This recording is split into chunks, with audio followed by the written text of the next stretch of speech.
Hey everybody, welcome to Houdini Hangout. It is the 2nd of November. Happy belated Halloween, everybody. Hope you had a great holiday celebration. Got a lot of candy and were enjoying yourself. I did not get any candy this year. I did not even buy any for myself because I downed that stuff too quickly. So yeah, anyways. So yeah, welcome to the stream tonight. My name's Peter. Um, Tonight we're going to be looking at some procedural bark for a tree. And one of the guys on the Discord, Theo, he had posted this a while ago and just recently reposted. It was like, hey, what do you think about this? And like showed a breakdown of it. And I was like, oh, that actually seems like something that we could do, that we could actually kind of reverse engineer and get something working from it. So no candy. How's it going, Tom? Yeah, no candy, no candy. I get too much, you know. It's too dangerous around me. About a year ago, I went I kind of changed my lifestyle a bit health wise, and I haven't really looked back too much. So yes, it's quite sacrilege, and I do enjoy candy. I had a little bit, but we didn't buy any or hand any out. We live on the second floor of a duplex, so it's kind of kind of tricky to hand out candy unless we throw it from our balcony, unless we're out on the porch just throwing stuff to kids. But yeah. So, anyways, but yeah. So I've got a kind of a fun little thing here that I think we're gonna try messing with. Um, let me pull this up. You can take a look at this. So one of the guy, like I said, Theo put this on our. Oh, thanks, Tom. Yeah, no problem. Nice hearing from you. Have a good day, man. So this is a really interesting way to go about getting some like growth lines and things like that on a tree. Basically, what you do is you're taking kind of some source points, simming them along on using a particle simulation to kind of move them along the surface of some geometry, and then sweeping some geometry onto it and stuff like that to create this bark. And we're going to see what we can kind of come up with tonight. I haven't played around with this at all, but I think we'll be able to come up with something kind of neat. Start with just some basic tree shapes, and then we'll kind of go from there. But yeah, you can see that it creates a whole bunch of different paths that you can sweep geometry onto, and it should be pretty cool. Let's see, who posted this originally? Adrian Bjork. Oh, I'm not even going to try. Adrian, I can say that name. But I like this. What can you do if you what what do you do if you want to make a stylized tree but you cannot sculpt? You simulate the sculpting in Houdini, of course. So pretty funny. So anyways, there is that. So that's what we're going to try to do tonight.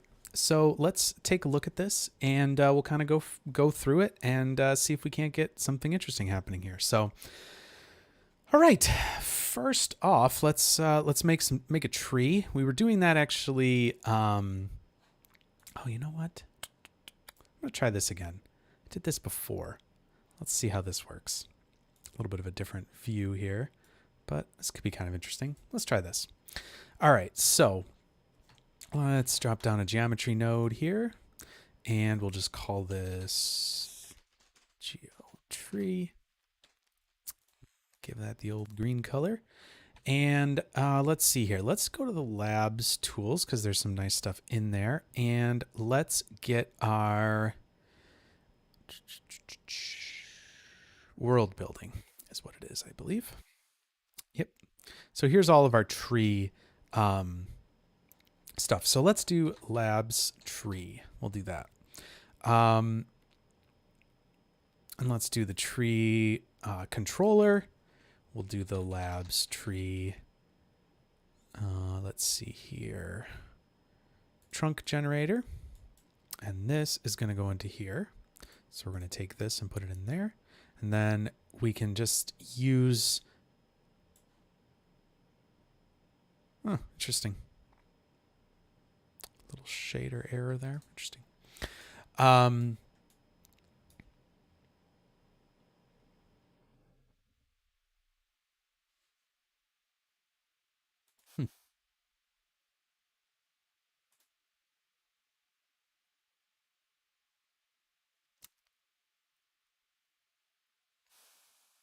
Looks like we got some spam hitting us here.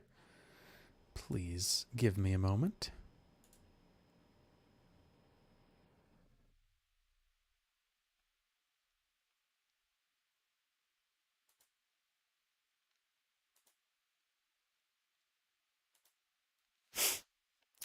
Sorry about that. Had some spam coming through there. All right, let me get back to where I was here.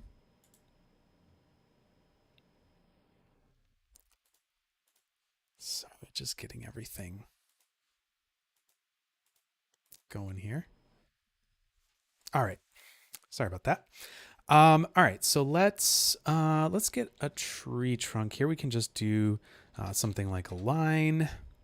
We can use this to kind of define where our tree trunk is going to go. So we can give this a length of, I don't know, maybe 10 meters. That's probably actually very similar to what was in here. Let's see. Yeah, identical. Perfect. So we've got the same height here. And what I'm going to do is just give this a few points and maybe just curve it a little bit, maybe add some noise, something like that. So let's do maybe like 12 points. Let's do 24. Probably fine. Let's do a bend here. And we can do the capture region. I'm just going to turn on the snapping just so we can get this quickly set up there. Great. There's our capture region. And we'll just bend it maybe a little bit and add a mountain sop here. And then that can maybe just give us a little bit of noise. And let's make the element size a little bit bigger here. We'll do 2 amplitude. That looks good. All right. So then let's just take that. We'll turn these points off here. So we can do something like that maybe. And then let's do labs tree, the branch generator here. And this will generate a second set of branches here. And there's a few different things that we can do here. We can do stuff like this where we can multiply the intensity at each branch level. We can also do, let's see here. No, that's a little different. We don't want to really do that so much. We can adjust the strength here of how much these are kind of coming down. And I don't believe we want those to be as long. So let's see here. Let's see what we can do. Where is that?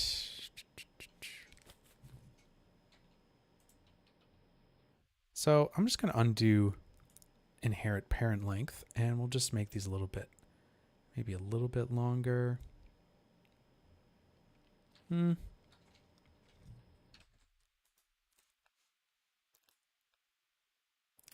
Actually, that's fine. That's maybe a little bit better control. Where is that? Yeah, so each of these you can override these things from the top level. But let's see here.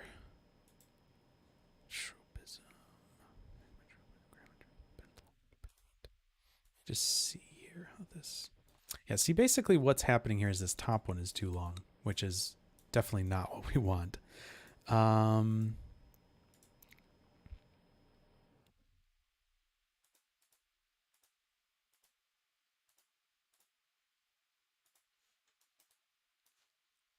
You can see that this is also building curves for the center of this.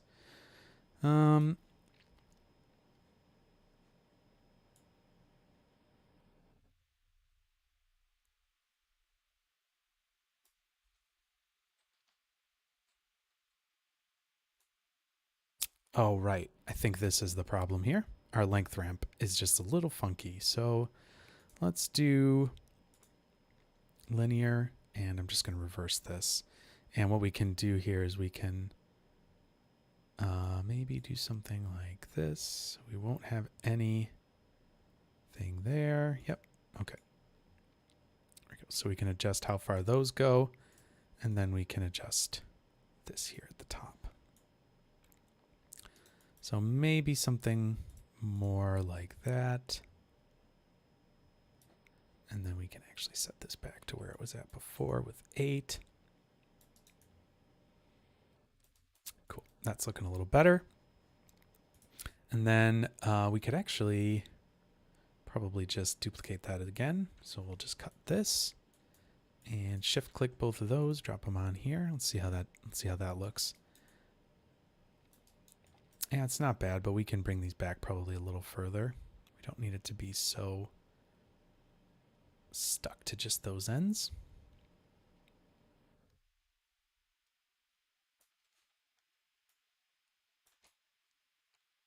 Cool. All right.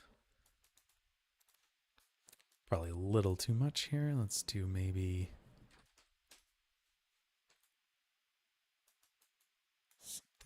that.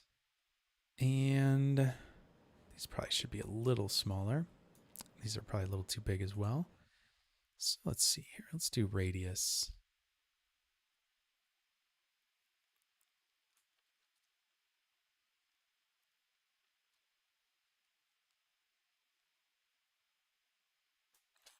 It's a little 0.25. And then maybe here we'll do the same thing. Just to make them a little skinnier. And let's adjust this. We don't need to have that so hard maybe. Yep, that's probably a little better. I mean, I'm certainly not a tree maker by any means, but we could probably get away with something like this for now if we wanted to. It's probably fine. We don't really have to worry about all these other branches for right now. Maybe we'll just start here. I'm going to do a little bit more. Maybe we'll do like 16. Nah, that's probably too many. Let's do 12. 12 branches coming off. And let's just have this maybe down a little lower. Cool. And up at the top here.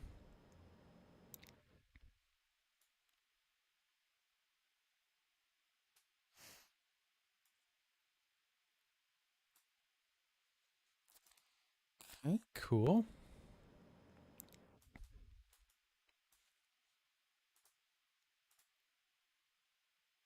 All right, so we'll just take that out for now. We can always add another one in. All right, so we've got this tree here. And if we look at these two outputs here, one side, if you look down here at the bottom, one's a mesh output, one's a curve output. So what we're going to want to do is work primarily with the mesh output in this case. If we look at the end of these, they're not super clean. They are just kind of intersecting here. So they're not actually, they're not actually one geometry or anything like that. We're looking at kind of just pieces that are stuck onto each other. So what we'll want to do is do something to be able to, make those actually one piece of geometry. So let's do that. Now that we have some tree branch type stuff going on here. Let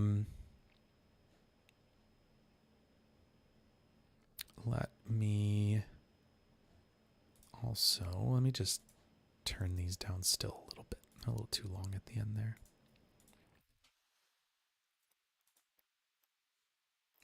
This a little bigger. Just get some finer control here. Yeah, maybe it's like that.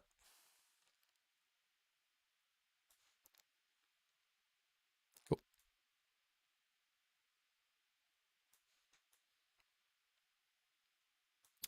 Looks good. All right, so let's do this. Let's try starting with a VDB, for example. So we'll do a VDB from Polygon, if I can type. That was weird. Just typed a million Vs.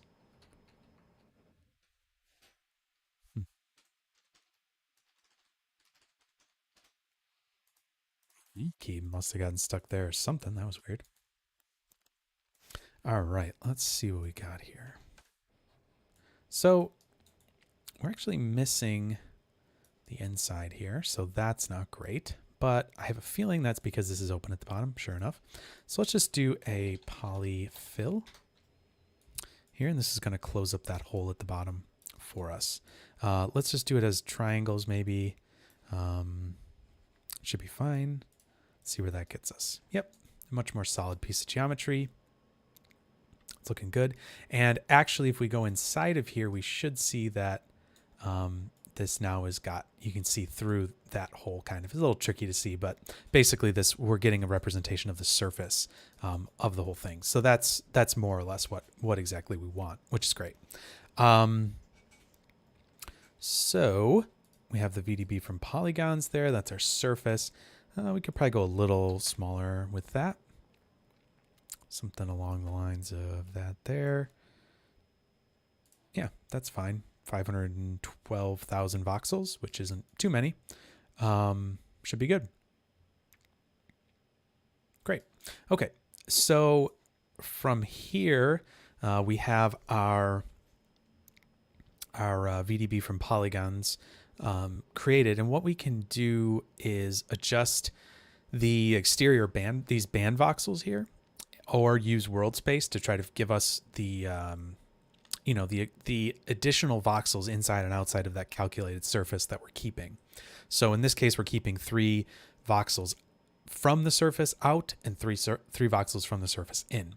So what we're going to want to do is we can use that value to make sure that our particles, as they're moving, stay attached to the surface. I feel like we've probably done this before on this channel, but it's a great trick to see again. And what I'm going to do is I'm going to change this to world space for this band, so that we can actually just know how big this is going to be in actual world space. So we could do something just as like just a little reference. We could do something like this, and we could just say 0.075.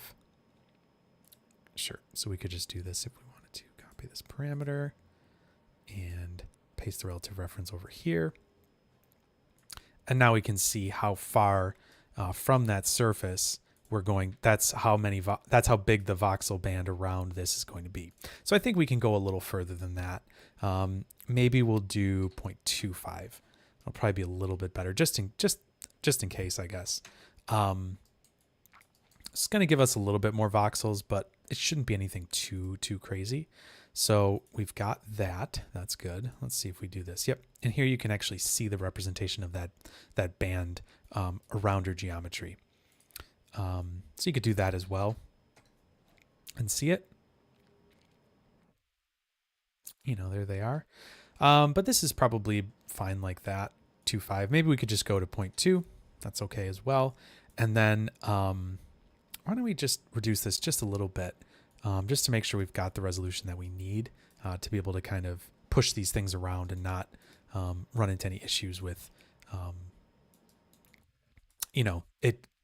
it not being able to figure out where the surface is or whatever. So let's just kind of play with these values a little bit. Okay, we'll do that. We'll do 0.2, and then we will, or 0.02, and then have 0.2 for the exterior band. So that means we should have 10 band voxels. Yep, that's right. There you go. You can switch that if you want to. Cool. Okay, so we've got this VDB from polygons. I can't remember if we can just scatter right onto that. Let's try it. I don't remember. Yep. Looks like we can scatter onto that surface. Nope, it's going to scatter into that volume. So what we're going to do is we're going to do this on the surface instead. So we'll scatter some points onto this surface. But what we actually need to do is convert this first, now that I'm thinking of it, because we need to do a VDB convert. And this will allow us to turn it into polygons. Here, I'm going to add some adaptivity to it because we don't need it to be too dense of a mesh. So maybe we'll do like that, 0.5. Cool. And then we'll scatter on that. Now, the reason I'm doing that instead of scattering it on the polygon, maybe up here, for example, is because that has these interior faces. So if I was to, I'll just show you the difference here. Let's just do a switch. This will be good to kind of see the difference and why you might want to do this versus not do this. I'm going to up the number here. Maybe we'll do like 10,000, 20,000. It's pretty inexpensive to scatter all these points. Okay, so here's scatter. So you can see here that we're getting this nice scatter around that kind of connection there. It's it's doing exactly what we would want it to do if it was just one unified surface instead of separate surfaces. So if we switch this, we're going to see that it's going to change how it's being made a little bit, or at least I'm going to guess we are. Sure enough, we are. We can see, or at least you should be able to see that there are some points kind of in between, this surface that's happening around. Maybe that's a little easier to see. We're actually getting points inside where we wouldn't normally want them. So we wouldn't want to source points from that position and then have them, travel all around the geometry in order to get our these kind of polylines. Those would get trapped inside, and that wouldn't create good geo for us. So we want to be able to allow those to just flow on the outside and not have them stuck on the inside. So that's why we're going to do it that way. So here's our scatter. Just back this up a little bit here, like so. Cool. And we clearly don't need that many, so we'll do like 1,000 maybe. And let's, from there, let's turn off, or at least turn down our relax iterations. Maybe we'll do it to like 1, something like that. We can also reduce the scale of our radius for those. I think it gets a default radius of 1, like a p-scale of 1, in order to push those apart. But we can adjust that as well. So if you turn this down, even on 1 relax iteration, it'll be, it'll allow them to get closer together, basically. So we can do something like that. And I'm just going to check something real quick.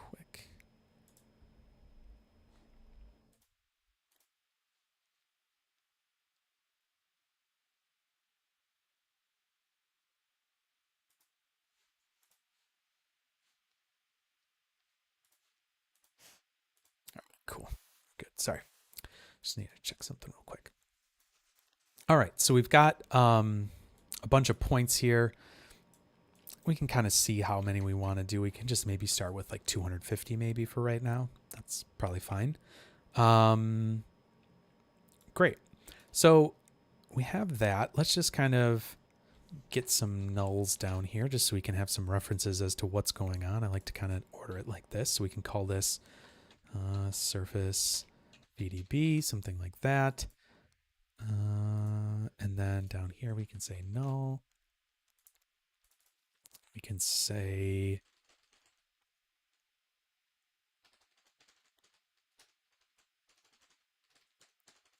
so we're going to use this in like an advection sim type situation here. So we've got these points. I'm going to hide this. So let's bring these points and put them into a pop network. I'm just going to start with a generic pop network, and technically there is no such thing as a pop network anymore. There is only the DOPNet, and this is just basically setting it up the way that the old PopNet was a very, very long time ago, I think before I even started using Houdini. So it was a while ago, but this basically replicates that. So if we go into here, we just have to change how our pop source is coming in. Instead of using use first context geometry, but instead of doing scatter onto surfaces, we can just use points. We can do all points. I believe all points emits from every point at every frame, and points, you still have some control over them. Yes, let me see. Yep, you can still say what the birth rate is from those points. So you can use those points and birth from them. Now, actually, I'm thinking about this. We probably don't even want to source them. We probably just want them to be in our initial geometry here. So what we can do there, unfortunately, this does not have a way to specify an input, but we can do that. So let's turn this off. We actually don't need this because we're not going to be sourcing. We're going to use this to source. We're going to set our initial geometry here. And what I'm going to do is I'm going to use a little fun expression. We'll say op input path. Oops, not that. And then we're going to use this. We're going to use 2 dots, I believe, is the one we're going to want to use in this case. Usually 1 dot is coming into this node. 2 dots is coming into the parent node. So we're going to take port 0. into the parent node. Sure enough, there we go. Great. And now we've got those points sourced in here. And it's not going to be adding any more as we go here. It's just these points. There's nothing else even happening there. So great. That's very good. And what we can start to do is add in some, we could add in some forces here. So we could do a pop wind if we wanted to. That'd be a good one. These are all of these pop nodes are just nice. They basically just work on points, and they're really easy to calculate and stuff like that. And they work well on RBD things or any like vellum, things like that are point based as well. So, just really nice nodes to be able to kind of manipulate points in simulation world like this. So we've got those there. Let's just add a little bit of noise into these. Maybe we'll do 0.25. I'm going to turn the air resistance down just a little bit. And these should start to kind of move around now. I'm going to turn this off. Great. They're kind of moving around here.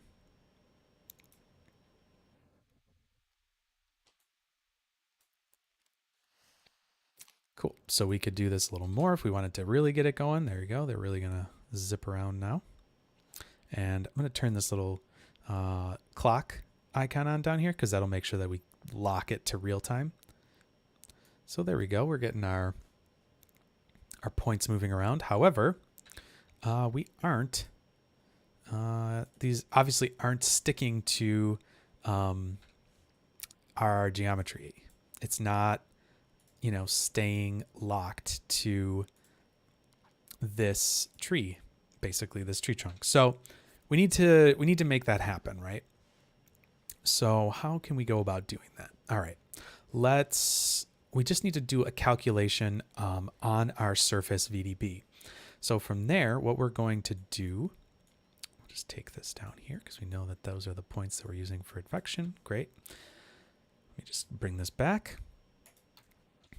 And I believe we can do a VDB analysis. Yep, we can do the gradient of it. So let's do this. And let's just take a look to make sure that we're actually getting what we want here. So we're going to call this a custom name. We're going to call this gradient. And then what we can do from there is just put another null down here and say VDB gradient. And what the gradient is going to do for us is it's calculating kind of a normal direction, more or less, of from your volume that you've put into it, basically. So we've taken this tree here and turned it into this surface VDB, and this is a signed distance field in SDF. And what this is saying is that this surface position here is 0. And anything outside of it is going to be positive, and inside of it is going to be negative. So this gradient is going to look at those values, from +1 to -1, or whatever value you might have. In this case, it should go from +0.2 to -0.2, and it's going to see kind of how the flow of those values are, and make vectors that point in the direction of those values going from low to high, or high to low, vice versa. So what we're going to get are these vectors pointing, if this is the surface here, we're going to have vectors that are going to be pointing, away from the surface. And so we'll be able to do two different things using these volumes. And in fact, I'm going to merge these together just to make sure that we have them both here and we can reference them both in. So now we have both our surface and our gradient there. We're just basically analyzing this and merging it back together. So now we have two VDBs. So here's our VDB gradient. Let's port that into the first one. And what we can do is we can do advect by volumes. And so this wind is going to move these points, but then this is going to, oh, sorry. Nope, that's the wrong one. That's not what we want to do. Sorry, just trying to think. So instead of doing that, we can just do a pop. Probably a pop wrangle will be pretty easy to do here. You could also do a pop fop. It's a fun one too. So we could do it either way here. Maybe we'll do it with the VOP. It'd be a little bit more visual here. So let's drop this in here. And the one trick that we need to do is get those values available to us, right? Because this is just calculating on these points in the simulation. And so what we need to do is come to this input here, and we're going to say input 2 is going to be the second context geometry, which just means that it's going to be this second node here. So first, second. So that should be good. So what we can do now is in here, we can do a volume sample. So we can get the distance based on the surface volume, if we look that up, and then we can get the direction we need to move it based on the gradient. So we can do the volume sample, and we'll do volume sample, do volume sample vector, and I'm just going to call this get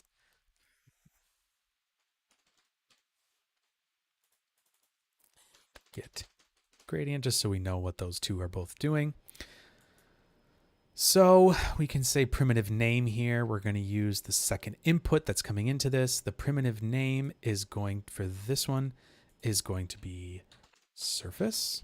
And for this one, it's going to be gradient. Okay, cool. And then we just need to get the sample positions here. So we'll shift click both of those and oops, we'll get the position there. So now we have both of those that we have. So we've got the distance here and the direction. So we know that we need to, let's see. So we're going to be taking this position here.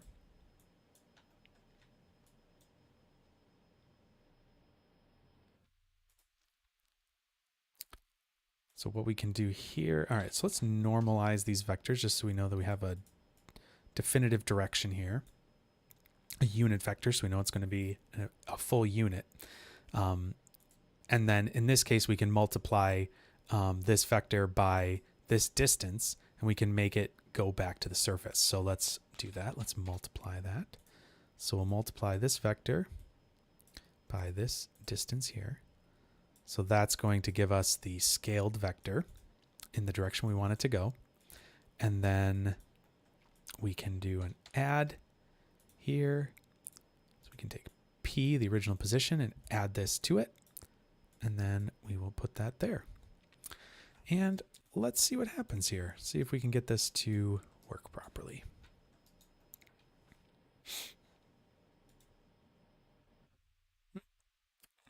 Quite.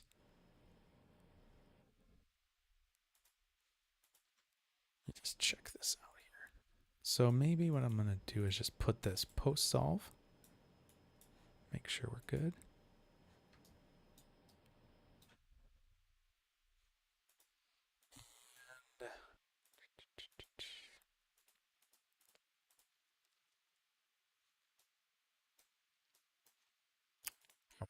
Wired something in here wrong. Let me just double check. You know, maybe I don't need to normalize this. Let me just double check that. No, it's not that.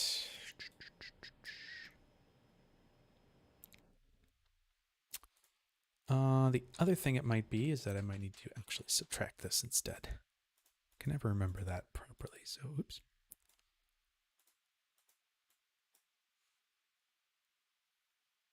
Nope.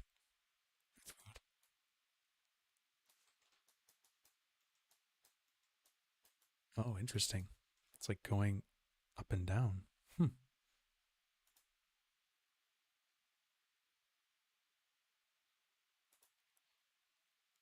Let's see, did I do this wrong here? Primitive name, gradient, surface.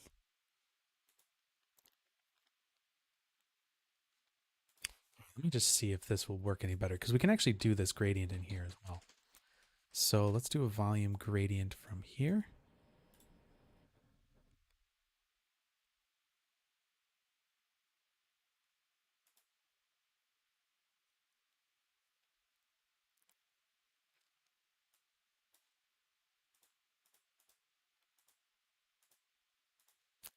we can do that. Actually, no, I'm just going to wire these both in here into the file name just to make sure that we're getting the second input just in case.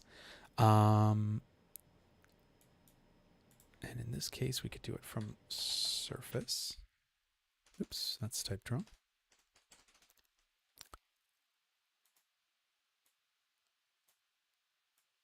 Let's see. This. Okay, so it's doing the same thing.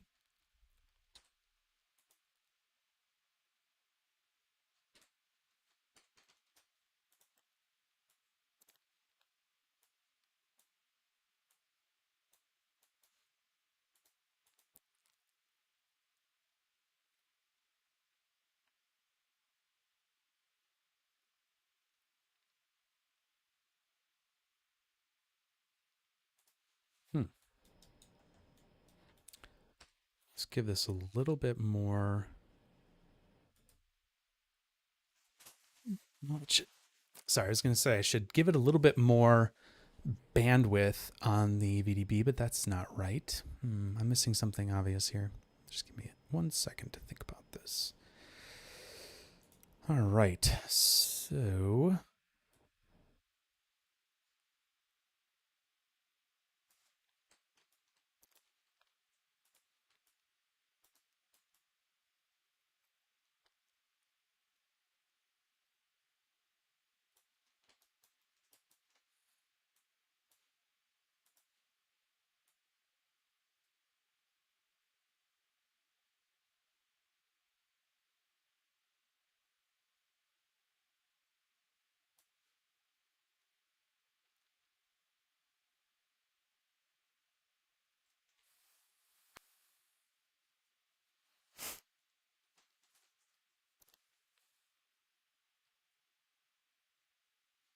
all right, well, let me just see if I can read these values. First of all, make sure that I'm actually getting the right values, because that would be step 1. So let's do that. Okay, let's just pull these out of here. Disconnect that. Cool. I'm going to do a bind export on both of these. Just say grad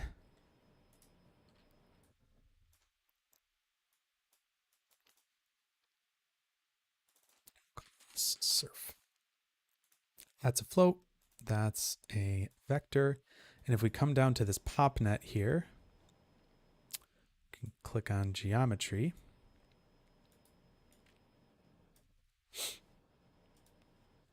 And let's just grab both of those, grad and surf. Make sure we're actually getting some stuff there. Yep. And once they go outside of that, they're going to stop getting those values. So that's good. That's all working fine. We're just going to say give us pop only just to make sure. We're basically just filtering by this pop object that's in here. We could actually just write in pop object if we wanted to. It's just going to return that. And let's just put a null here and say out sim. And that'll at least give us something we can visualize off of. So let's look at this. And let's do gradient and surface. So let's just close that and open up my visualizer here by right-clicking. And let's just see this instead of color as a marker with a vector. And that'll be good. We'll do that as yellow, sure.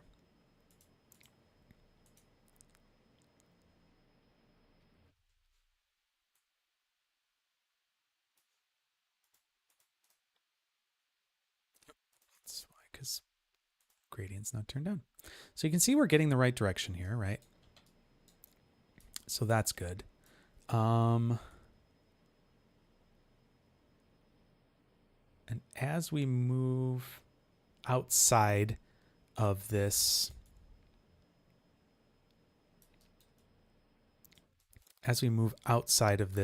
VDB kind of boundary here, we'll see that these will go away. So like as this, oh, that's fun. Little viewport error there. Highly recommend loading labs because we can do the old reset viewport right there, and that is just beautiful. So let's just do this again here. The VDB, yep, there we go. We can just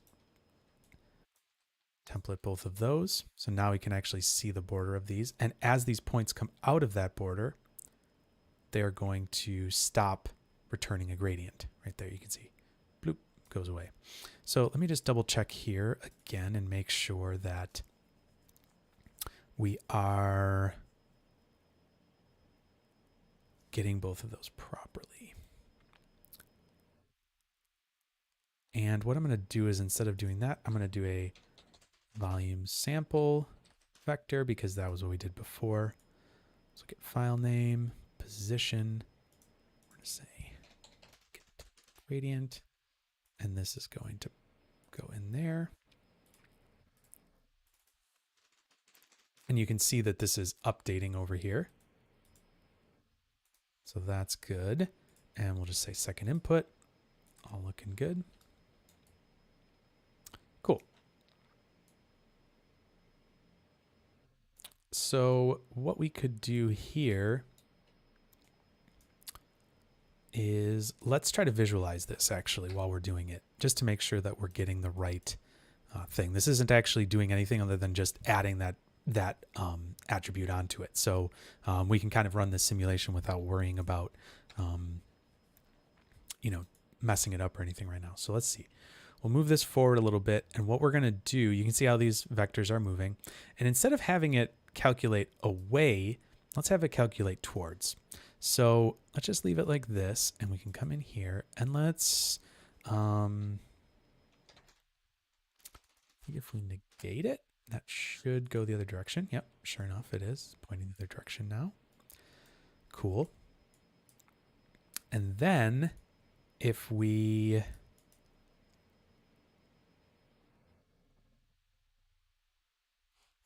okay, so what we'll do here is we'll take this and we'll get, instead of just using this surface as a positive and negative, we'll get the absolute of this. And now this should always be pointing in the direction we want it to move, right? This is always going to be pointing in the direction that we are hoping for this thing to move in, right? And so now, regardless of if it's inside or outside, we know we want it to move in that direction. So we can just take this, multiply it. So we can take this vector, multiply it by this, and this should, so there should be basically no vectors right now. But since vectors have both direction and magnitude, as we learned from Despicable Me, from Despicable Me, we should see that these points, or these vector lines, will have the direction that was before, but the magnitude will be just between this point and the surface. So if we run this forward a little bit, we should start to see vector lines, and sure enough, we are. And that's exactly what we want to see right there. So that's good. Let's see what's happening here. Oh, that's not good though. See, those are inside, and they are not going to be moving back the direction that we want them to. We want them to go towards the surface. So why are those inside? Okay, let's try this.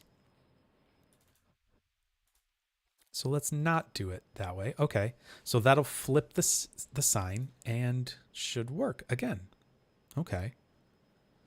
So this seems to be more or less what I had, but let's just see here. Yep, got these vector lines pointing, and they're going from that point to the surface in all directions. Yep, that's great. So what we want to do is we want to add that vector. We don't need this. We're going to add this vector onto our position. Okay. So we're going to take position, going to add this vector.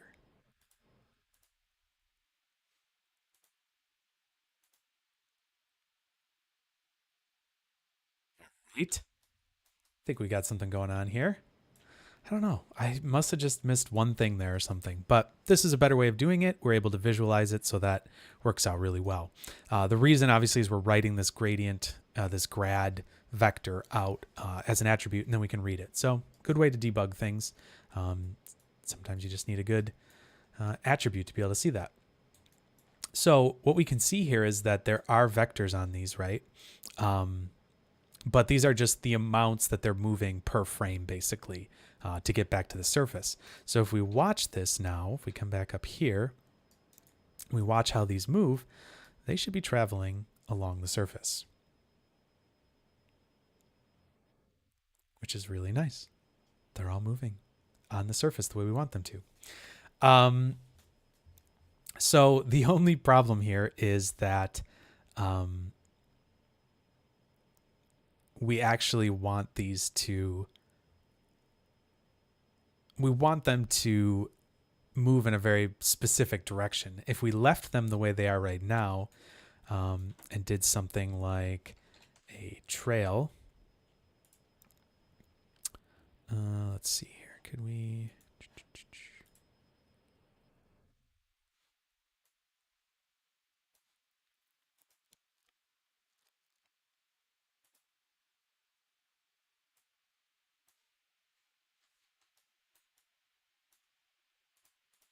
I was like, why is this not showing anything? All right, I'm going to turn off this visualization.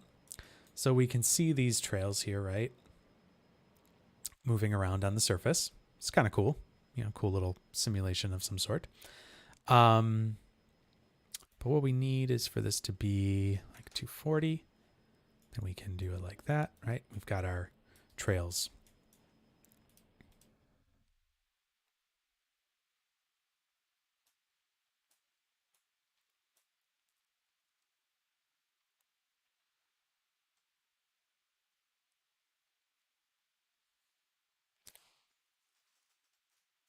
Cool. So that's working. Now, the other thing we need is a way to, actually, no, I'm going to do some attribute delete here because we don't need all those attributes. Sometimes it's nice to delete some attributes because you're actually holding those in memory and having to manipulate them and stuff like that. So if you don't need attributes, really, it's okay to get rid of them. Like, we probably don't need air resistance. We could keep the gradient. We don't need the heads previous. Oh, in fact, I like using this by saying delete non-selected and just selecting the ones I need. So we'll do position, velocity. We can keep the grad. Oh, another thing we don't have is an ID, which I would need for this to work. So we'll leave those. I don't think there's gonna be anything else we need. Right. So let's go in here and see if we can't. Cool. Hey, how's it going, Theo? Yeah, where is our... Right, these don't have an ID because I didn't put them on initially. So let me go back up here, and I'm just going to, we can add an enumerate SOP, and this will just add, you know, integer numbers basically for each point based on their point number. So in this case, we should do it on points. We can just get this index, and I'm going to call it ID just because we'll feed that in, and that'll be what we use to kind of draw these lines. So let's look at this here. And so we've got these points, and we should also here be keeping the ID as well. Perfect. All right, so we've got our trail.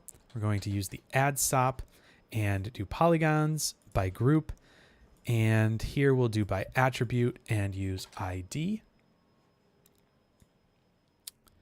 There we are, folks. Those are lines flying around. However, this really isn't what we want to do, right? I mean, if we think about it, this is not at all what we saw before. This really is, it's really just a mess, and it's not getting to all these different places on the, you know, on the actual geometry. So let's adjust my microphone a little here. Sorry. Hit myself in the chin. There we go. Cool. So what we need is a better way to be able to um, kind of order these points or kind of push these points around on this surface, right? Because right now they're moving, but they're kind of just going wherever they want to go based on some noise. So what we need to do is get a better geometry basically to work with, a better attribute that'll push those around. So I'm going to try something here that I haven't played with yet. So hopefully I will understand how to use this and will be good. But we're going to use, yep, we're going to take from here at this convert because we have, oh, no, it doesn't really matter. What I'm going to do is add attributes onto this. This will be fine.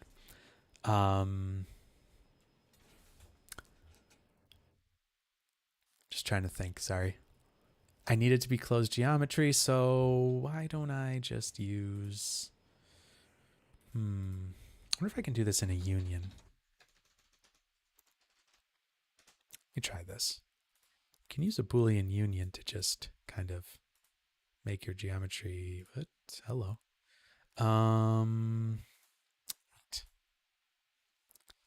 Maybe like that.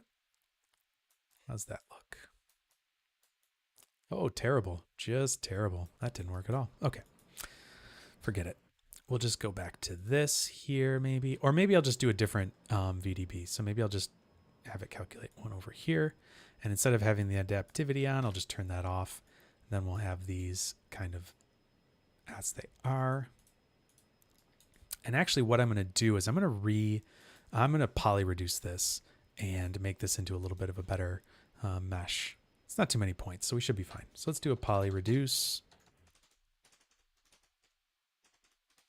So just make a little bit of a nicer mesh for us, hopefully here. Oh, you know what? Instead of that, I'm going to do the fast remesh. Let's see how this works. This doesn't freak my computer out or do anything stupid, but I think this should work. Let's try this. Yeah, this thing is as it says, very quick. So let's try this. Let's see if we can get this somewhere. Oh yeah. If we do a couple more iterations on it, it'll smooth it out a bit as well. Yeah, that's pretty good. Not bad.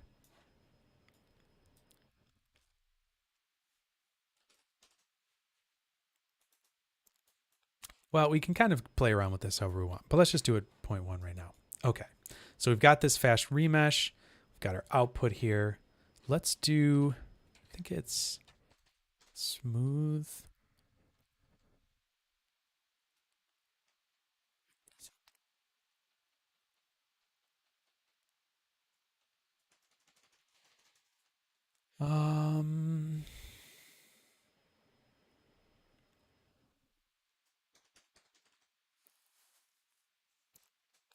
Can't remember the name of it now.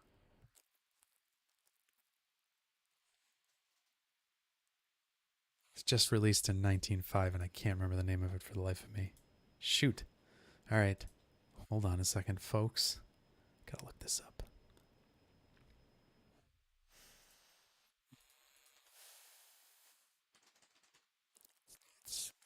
It was something smooth.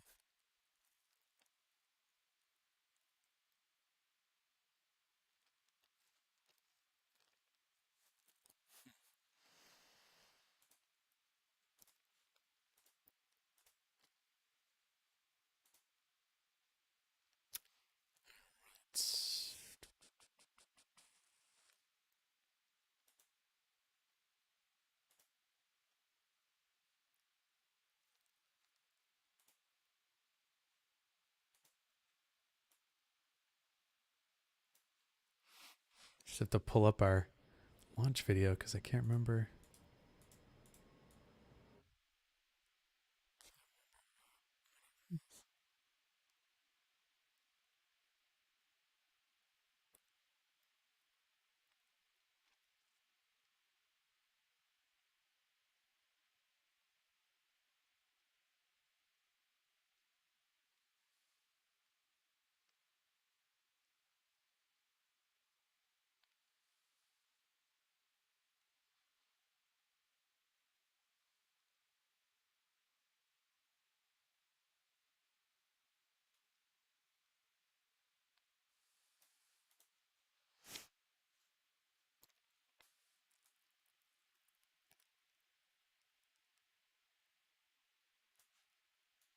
Sorry. There. You can watch what I'm watching. Just trying to remember what it was. It was in here and I saw it and I was like, oh, I got to use that someday. And today was supposed to be that day. And what am I doing? There's just so many things in here. Sometimes you just forget what they are. I know exactly what the slide looked like that we used for it. I just can't think of what it was.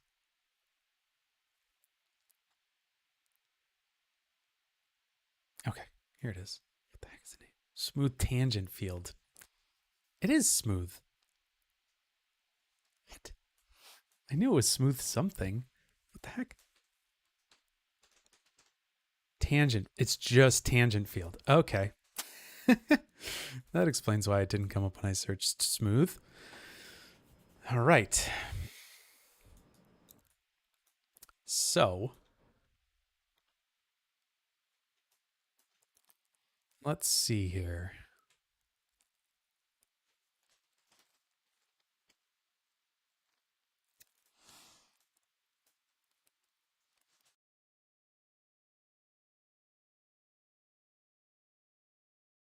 I hope that muted. Sorry, it was a big yawn. All right. So what this should be doing for us is trying to create tangents that will smoothly move across this entire geometry. And let me just remesh this a little bit finer just so that we don't have so many weird little bumps and things like that here. All right, so that's cool.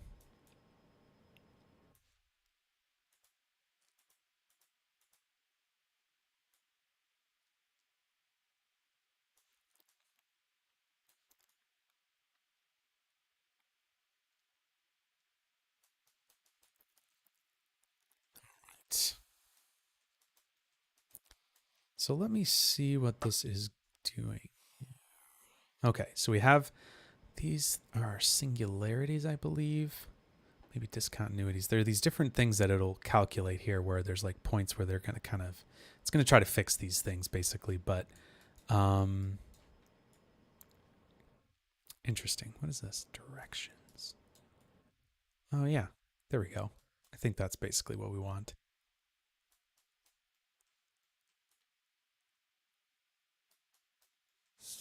Fields across this. Yep.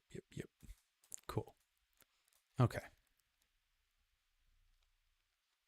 And then we could do rotational things with it. Yeah, that's cool. Okay. Interesting.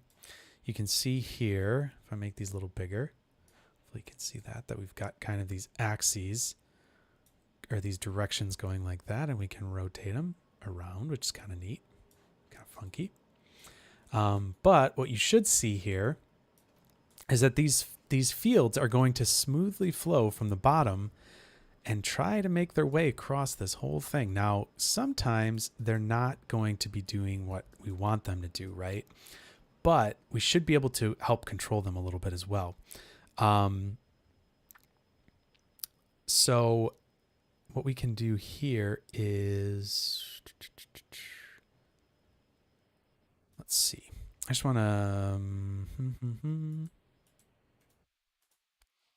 think this is what we want to use here. Name of the guide attribute. Yep. So what I should be able to do is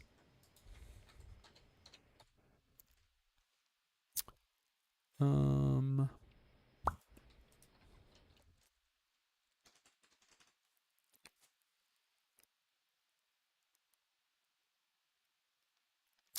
it's a great question, KG.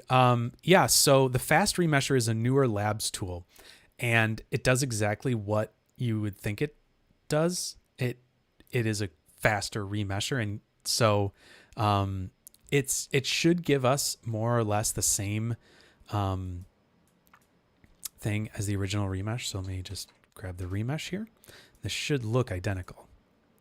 So if we set the, now you'll see there, okay, yep, remesh. So let's see, we want the target size here.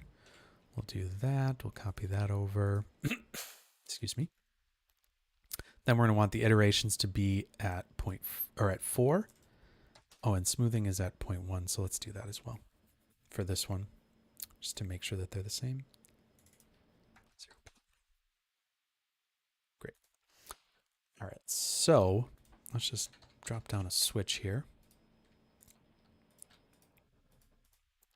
We should see that these are more or less the same. They're very similar, at least. I mean, maybe there's something I don't have set exactly the same, but they're very, very similar. Yeah,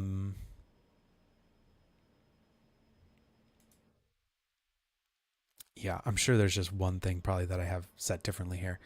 What it's doing, though, is it's partitioning it by a couple different things, right? So what it can do is it's going to actually split this up. You can see there's all the partitions that it made. And so what it's doing is it's actually processing all of these in parallel. So it's taking the mesh, partitioning it, and then running that remesh on all of those in parallel. So I bet inside of here there's a for each loop, and sure enough, there's a couple probably loops in here, for each loops, that are doing some fancy stuff. But this is a really great tool to be able to quickly process this. And if we look at this, this took 0.2 milliseconds, and this took 2.78 seconds. So it's quite a bit faster. So there's some stuff you can do to help with the partitioning and stuff like that. You can use an attribute to customly drive that. But anyways, yeah, the fast remesh is just a nice, quick way to be able to get basically the same result. So works well on simulated meshes too. Well, I wouldn't mesh anything that you sim in Houdini. I wouldn't remesh after the fact. Wouldn't remesh after, any deformation kind of stuff. Like say you were doing vellum or something of that nature, and you had a mesh that was maybe soft and getting smushed. I would use something like a, it's not a point deformer. What is it called? Is it point deform? Yeah, it is point deform. Sorry. I'd use something like a point deform to bring in your, the mesh to deform, and then use your simulation at, the first frame as the rest point lattice, and then the deformed point lattice as your simulation, and then deform them like that. That's probably a better way of doing that than meshing, because you don't want to run a remesh every frame. Like that's just costly to do. You're going to probably get flickering on your meshes, and it won't be temporally stable. So what you would want to do in that case is actually have it, have the simulated mesh, some sort of simplified simulated mesh drive your high resolution mesh. So that would be how I would go about doing that. But yeah, so hopefully that makes some sense. All right, so let's look at this. I'm going to pull this up here just so I can see exactly what we're getting here. And we're getting this field, this vector field, which is great. Yeah, no problem. Thanks for joining us on the stream tonight, KG. Nice to have you. All right, so we've got these vector lines here. So what we could do is we could, instead of calling this just field, let's just call it V, because now we have, that's interesting. It's calling it V0. All right, that's okay. We don't have to do that just yet. Let's just call this, we can keep it at field, something to that nature, right? And from there, what we could do is we could just do an attribute rename. And from here, we can do from field 0 to V. And now we've got V, which we know is going to probably just be our velocity, basically. So we're going to use that for our velocity field. And what I'm going to do is do a attribute rasterize, volume rasterize attributes. I always get those mixed up in my brain. That's funny. All right, let's grab the attribute V. So this is going to rasterize V. Now it's going to look a little funny because it's, vectors in certain directions here, right? But this should be fine. We can just normalize that. Gaussian, yep, great. So now we should have a velocity V, field V, that we can now drive into here. So let's do this. We'll bring this into the third context here.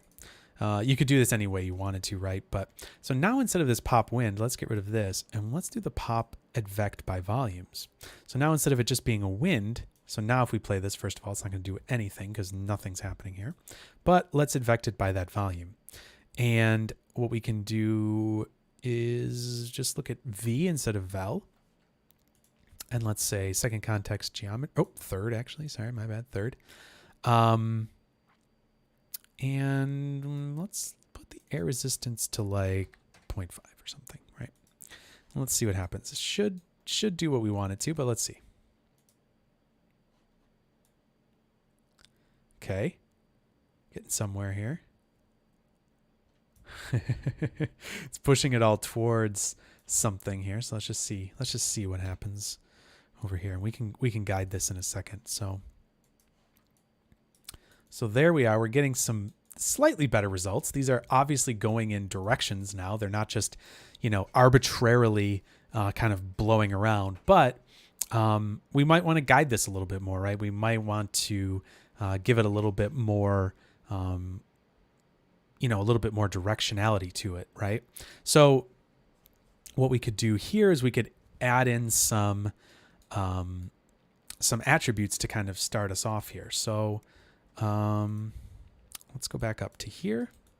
And is there a groom? I'm trying to think. I know that there's some sort of a tool that lets you groom directions.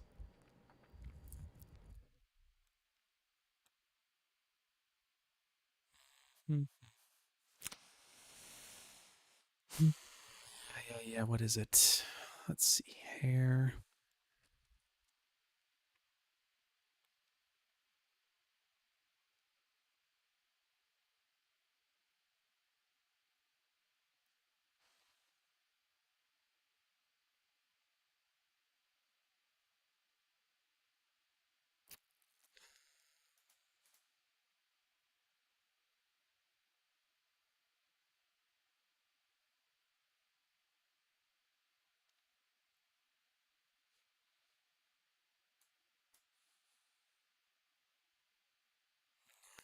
No, that's not. Is there maybe a brush? Oh, is it this flow map brush?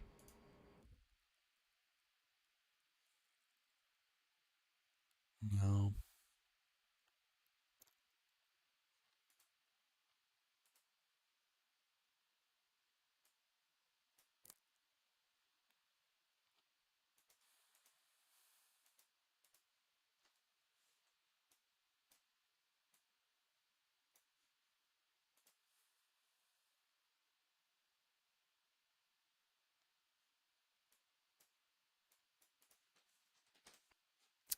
Let's see here.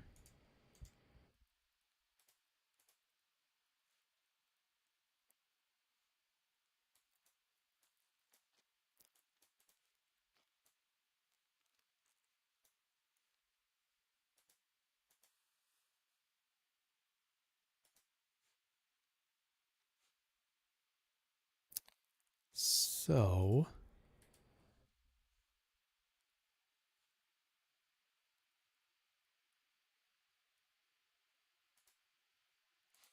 let's do this. Let's do normal.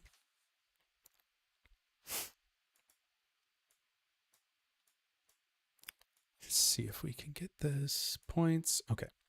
So we've got these normals, right? And it looks like this is actually what I want. So hey, yes, it is. It is what I want. Cool. Okay. So we could do this, right, for the whole thing, right? That's possible. But instead of that, let's do this. Let's do vector V and visualize. What? V. And instead of doing color, we'll do a marker and a vector. Great. Okay, so now. Oh, right. I want to put this in before. Duh. Sorry, my bad. Okay, so we want to bring this up here. We'll do this at this point. So now we should have normals. And we can rename that normal. So let's just call this maybe dir, something like that for direction. And we'll visualize that. Great. Okay. So now we've got this in here. Reset all chain. We're going to override this with dir. And this should allow us to now comb those. Great. Great, great, great. So what we probably want to do here is, we only want this on a few points because we don't want to specify it on every single point.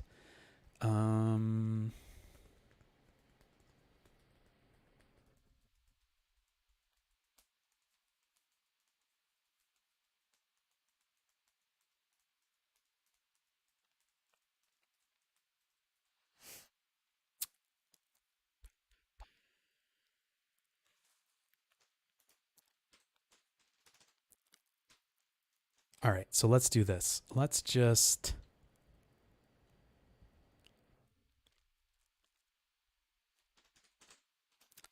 use a blast node. And what I should be able to do is,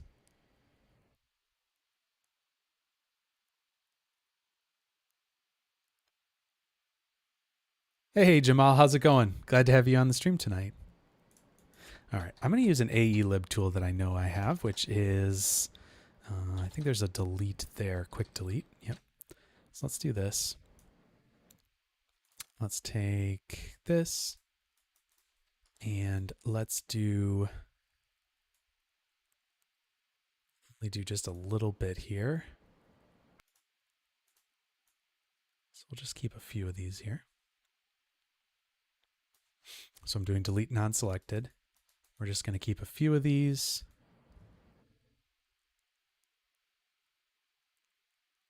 Let's see how that works. And then what I can do is delete here, point attributes. Oh, no problem. Yeah, we're trying to do some stuff here. We'll see what we get. All right, so we got attribute delete, then do attribute copy, believe.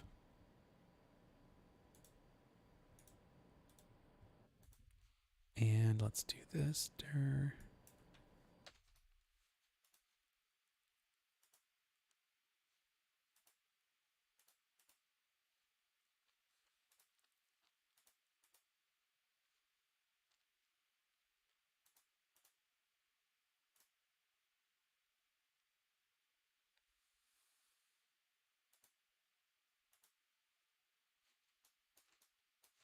All right, let's do this instead. Let's do an attribute transfer. And then we'll do conditions, distance threshold. Basically, we can just do just a really small number. No, it doesn't even need to be. It's going to be the same. All right, cool. So we'll do it like that. There's our values. Great. Let's see here. Can we do this and just comb some of these down? Yep. Cool. All right, so let's try this, see how this works. So we've got a couple vectors here. Nice. Wait a sec. That's weird.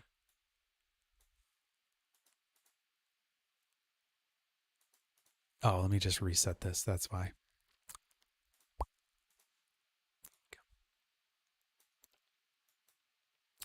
So if we do this and come down to this spot down here,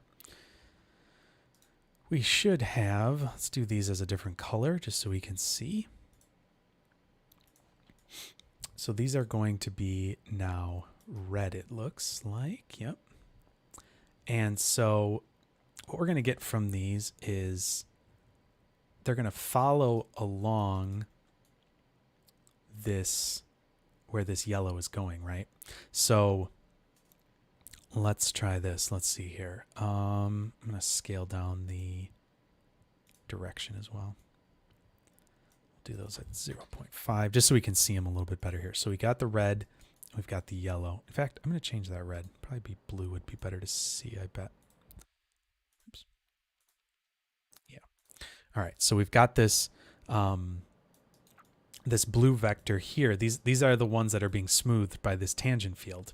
And so what we can do is we can come back to this comb attribute and we can brush these around. And this should hopefully affect how this is going to go. Oh, I know why it's not, because we haven't set this yet. We need to set this. So let's do dir.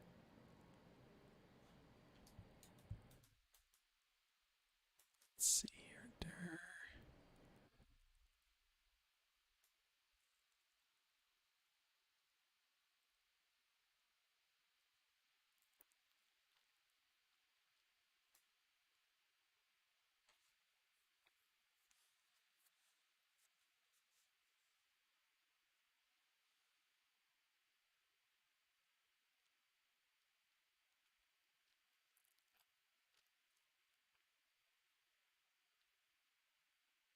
Okay, so 0 values are ignored. So anything that isn't a 0 value is going to be ignored. So what we should be able to do now, hopefully, I'm just going to set this to be 1, I guess, is let's go through and comb some of these guys the direction we want them to go in. You're going to see that these are going to move around and try to smooth this whole field out based on how these get brushed. So we can kind of lay these down somehow here like this. Sure.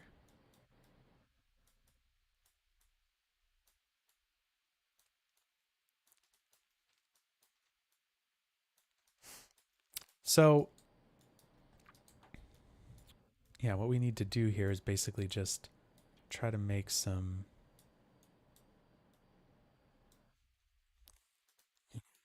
sort of interesting functional things going on here. It's weird. Why is that?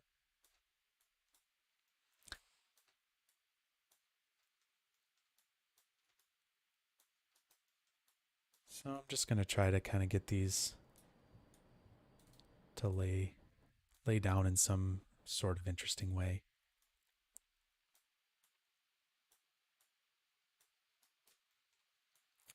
And what we should start to see are this tangent field here that we were creating should start to kind of make itself along this. Now, you're going to have to go through and do,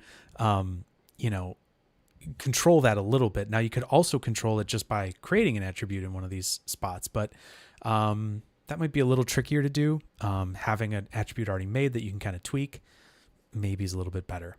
So let's see what happens here with this PopNet and just kind of take a look at what's going on here. So I can actually just go down here and get to the end. We can start to see that these lines are now going to try to flow around using that flow field. So the only thing that might not be great with this tangent field, just thinking through some of it, is here. You know what? I'm just going to turn this way down even more so we have less of these. Maybe something like that, right? Just a few. So let's just do this. Do that.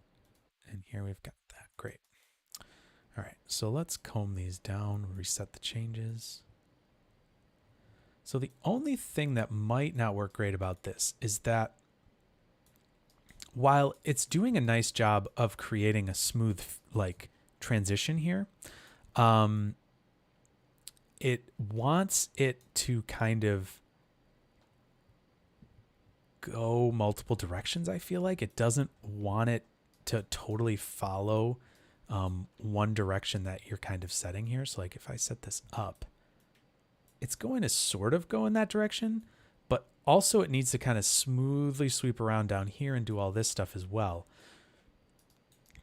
So it's not only going to go in those directions, right? So that could partially be a problem. Might not be the best. So what else could we do here? How else could we get this? Let's just see what this is going to look like. Because there's always a million different ways to do things in Houdini, right? So let's take a look at how this moves around here.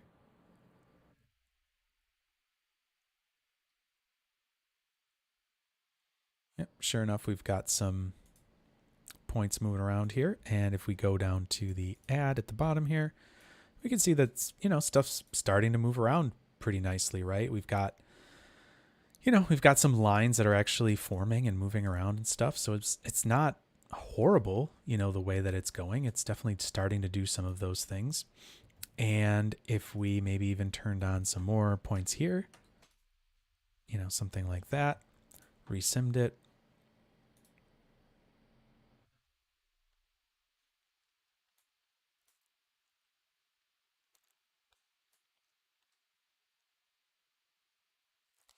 We could get something pretty interesting, right? So we get something maybe like that, for example. Let's just take this and kind of start moving forward with this part, and then we can talk about other ways that we could advect those points, right? Because you could control that in a million different ways. There's not just one way to advect these points, right? So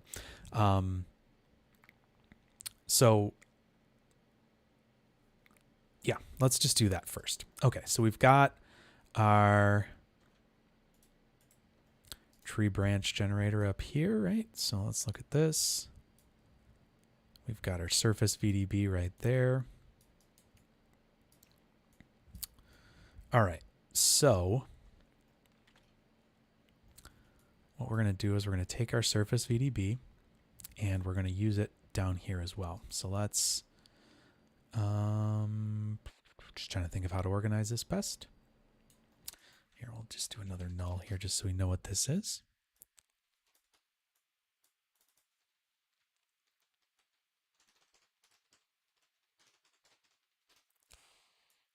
There we go. Advection volume.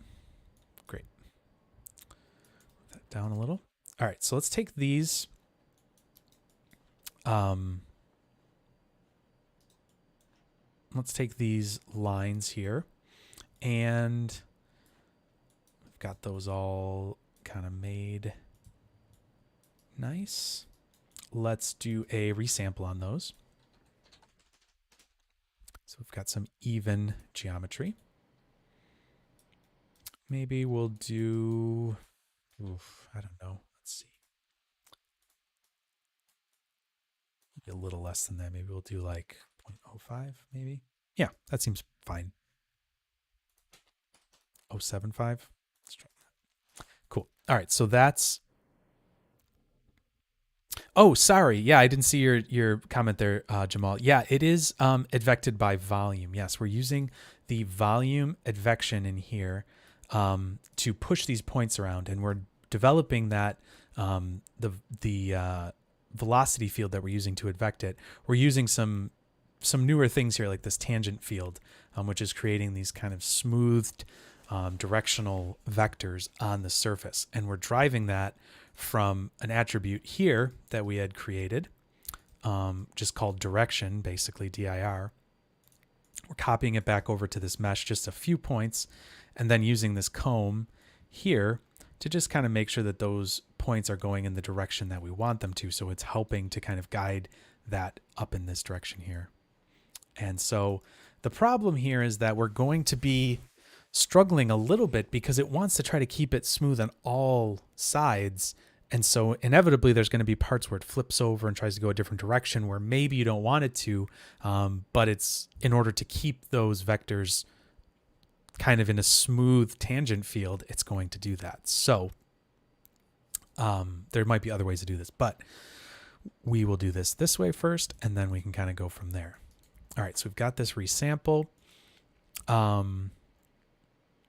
we can also do here is add the curve number on, because what we can use with that is we can randomize the thickness of this based on that. So let me turn this off.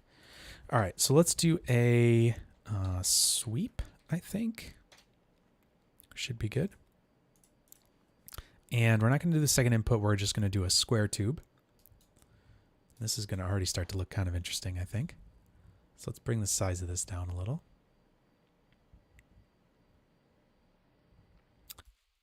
And oh, that's interesting. Yeah, we've got some pretty sharp edges down here, it seems like. So that's not going to like that. But that's all right. Shouldn't make too big of a difference. End cap, we'll just do maybe just like a single polygon, maybe. Something like that. And we can obviously adjust how far through this we want to go, right? We've got these differing lengths here and differing amounts, so we can kind of let this go a little longer or shorter, however we want to there. Obviously, you can turn the points up or down to get more or less, geometry. Hey, Zach, how's it going? Nice to have you on the stream tonight. Right, so here we can, I think we can add, do an attribute or just float. We're going to make that based on, we're going to do this on, oh yeah, we can just use a p-scale. Perfect. Yep, p-scale will make perfect sense. We're going to do this randomly based on an attribute, which the attribute is, well, we could use ID. Technically, we have ID as well, so I guess I wasn't even thinking of that. We have ID here, but we could also use curve number. Like so. And then we can set the minimum and maximum values here. So we could do the maximum of like 2 if we wanted to, something crazy like that, right? But maybe what we'll do is we'll do uniform with outliers.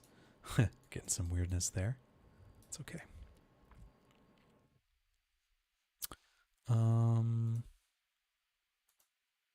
Maybe that's what we want. We don't want it to stretch around turns. Cool. All right, so we can take this attribute adjust float, and we can set an outlier range. So we can add these like random outliers. We could, put more or less into that outlier percentage. You could make a couple really gigantic ones there, something like that if you wanted to. Maybe we'll do it like so. Maybe 0.5 and 1.5 will be our min and max. And if we go to the end here like this.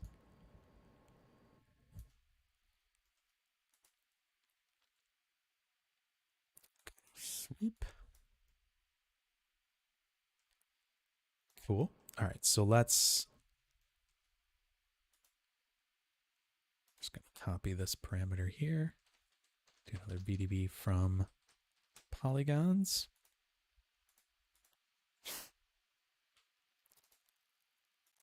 Paste a relative reference there.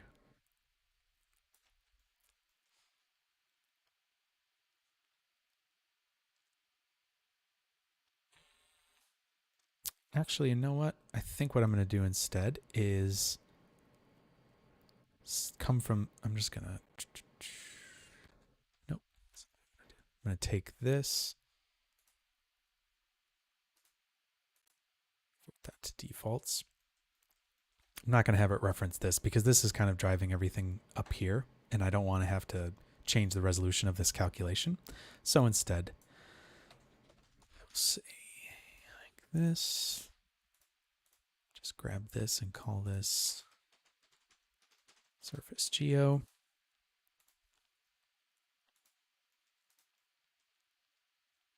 And we will do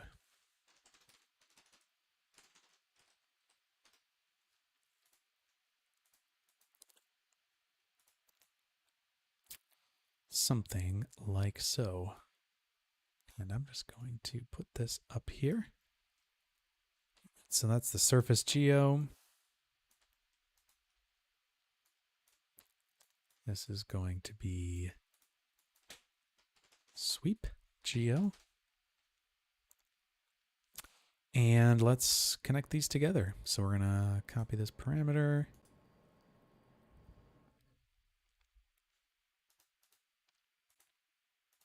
So we'll get these two things kind of rolling here.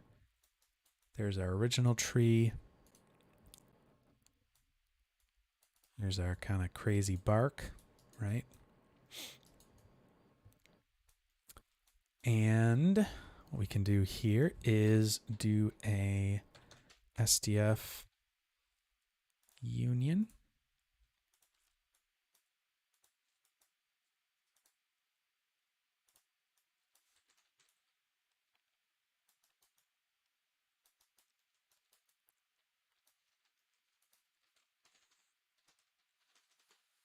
Then we'll do maybe a smooth SDF.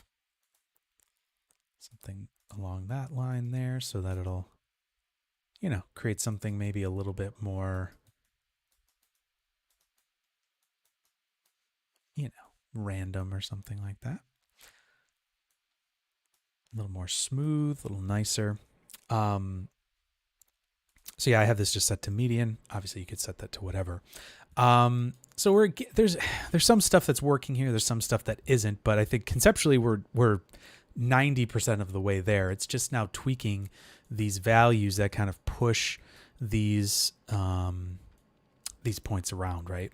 So what we could do instead of using this advection process that we did up here with these tangent fields. Oh, thanks, Jamal. Yeah, it's starting to get there compared to, you know, what Adrian had here that we were looking at. It's definitely getting closer to what they had here. And there's even some of this. There's some split here where he had the same issue. But thank you. I appreciate it. So let's try something a little different instead here. Let's try using the guide curve that's inside here. We actually can do this. We'll call this tree curves. And these come out of here. Whoop. Yeah, let me just wire everything in upside down. There we go. There. These are tree curves. Okay, so if we look at these, we have curves that are going down the center of those trees. And are they joined together? I can't tell. Could be a little tricky. Nope, they're each individually on their own. So that's good. Okay, so what we could do then is we could use this as a way to drive our velocity as well. So why don't we call this...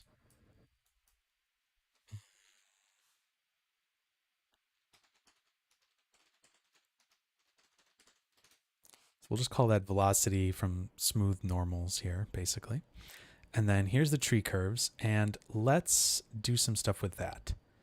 So yeah, let's just try to be organized here as best I can.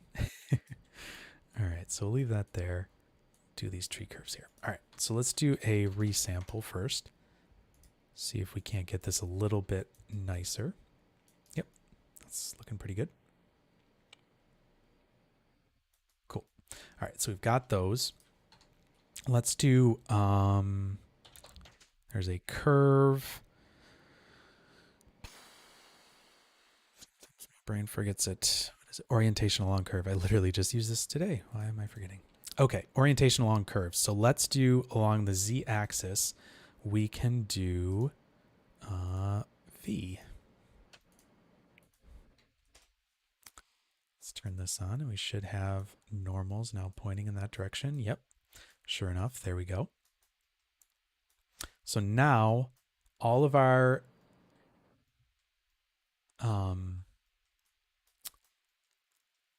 velocities are pointing upwards, basically, along this. So there's probably a couple different ways we could go about this. We could just make a really dense velocity volume that's like goes from the center core there. Let's see if we can rasterize those attributes big enough for that. So this to really be pretty big. What? Why is that? Oh, I scaling the wrong thing. There we go. Okay, so we'd need that to work. Let's just make sure that this is, in fact, yeah, it is.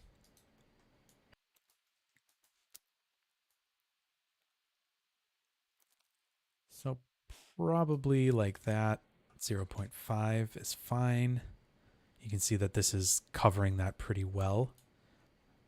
So it should be no problem. Probably make the voxels a little smaller.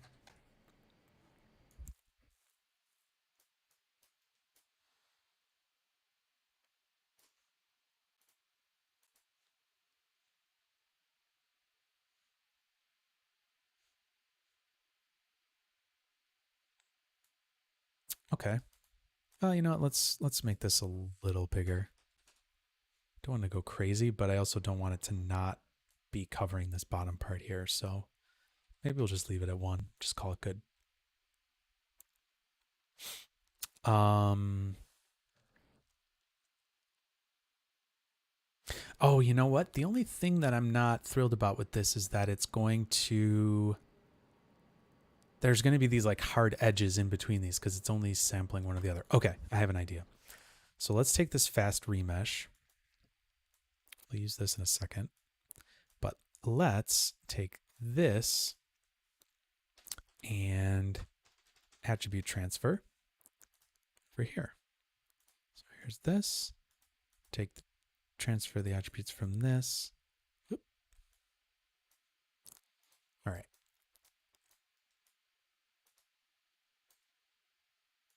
That was off. Okay. So here's what we're seeing. Great. This is working. So we've got our volume attributes here. But this, we're getting this kind of angle happening in the middle here. So what we need to do is have more sample counts here. And this should start to help us out. So if we do a little bit more of these sample counts, that should make a little bit of a smoother adjustment here at these points. So that's actually working really well now, I think. That's going to separate at each of those spots. It should flow up the tree pretty nicely. So that's good. Cool. So it's going to flow from the bottom to the top, all the way up. So the other thing I want to think about is, well, let's see if we can get that to work first, because the other thing is having some twisting would be kind of cool.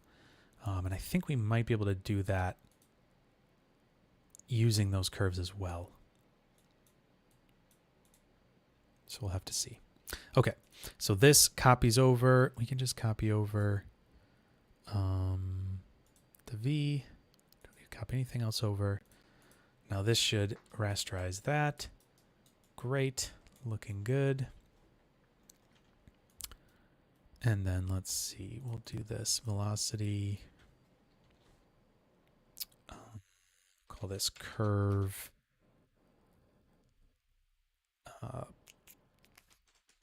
Tangents, maybe? Curve tangents? Sure. So we'll call it. All right, so let's switch this over to here and see what happens. So here's our points. And hopefully what we'll see is that this is going to flow upwards. Oh, yeah.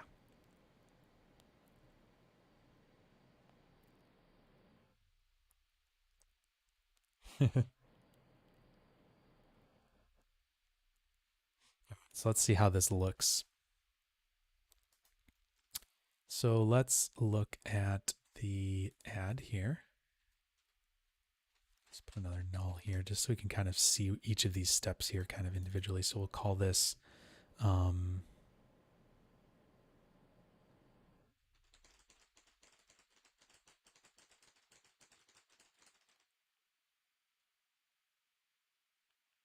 let's call this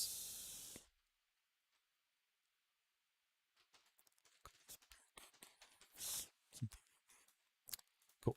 The other thing I'm actually thinking of is I might want to delete those points based on if they're not moving anymore. Might calculate a little quicker.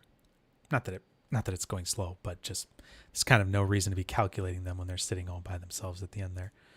All right. Hello. Why are those all blue? What do we have? Oh, because I'm visualizing that. Okay. Okay.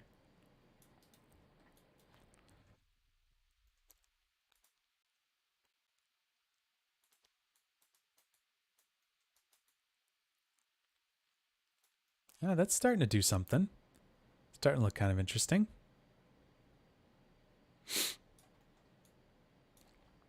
And if we wanted to here, oh, that's interesting too. It actually animate them growing on, right? Because they start as these little pieces and kind of slide along. Um, we could also have a lot more points in here.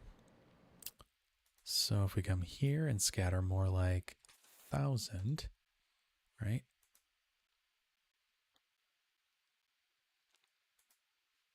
That will obviously. Oh, just freaking out because I added more points without resimming. So now there you'll have maybe a little bit more density of all these things kind of connecting together, right? So, um, now we're starting to get somewhere with it. So the other thing that actually might work better, now that I'm thinking of it, is this scatter here. We turned the relax iterations and everything down. Let's just turn those back up and see what happens if it's really uniform. I don't know for sure how this will look, but let's just take a look here and see. I mean, it's interesting. It's definitely filling everything in a lot better. Um, so it's kind of like the question is how far do you want to randomize it, right? So obviously you could have it be super random to start with, but then you might get more gaps in there. Let's see here. Let's see how this looks. Let this calculate. Yeah, so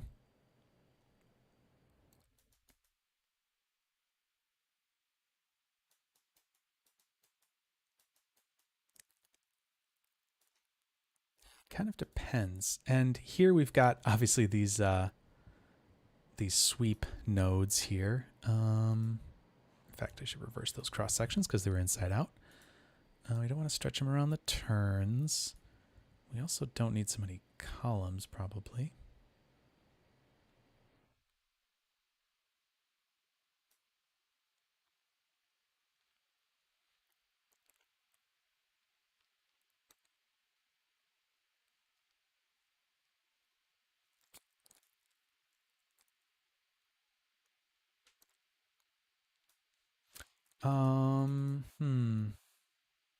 The other thing we could do as well is take the surface geo and make sure that its normals, like that these points have the same normals as that.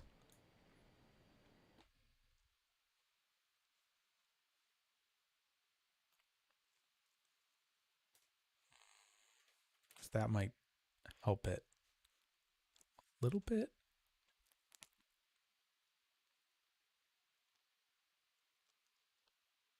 Yeah, let me think about that. Um, yeah, let's do this. We'll do normals on this surface geo. And then what we can do from there is transfer that over. So we've got these normals. We'll put these on points. There's our point normals.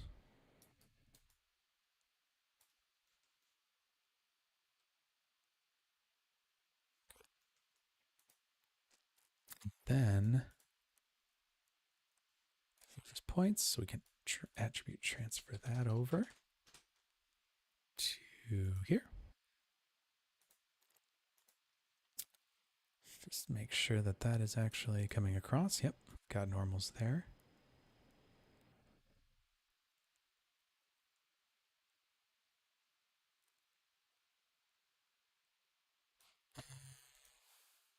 Maybe instead we'll do vertices. That help us out? No, because it won't transfer them, right? Because they're just points. Okay. And here we don't want these conditions to be such a huge distance threshold. Can bring that down and maybe have a couple more samples again, just to make sure they're not like snapping maybe so much.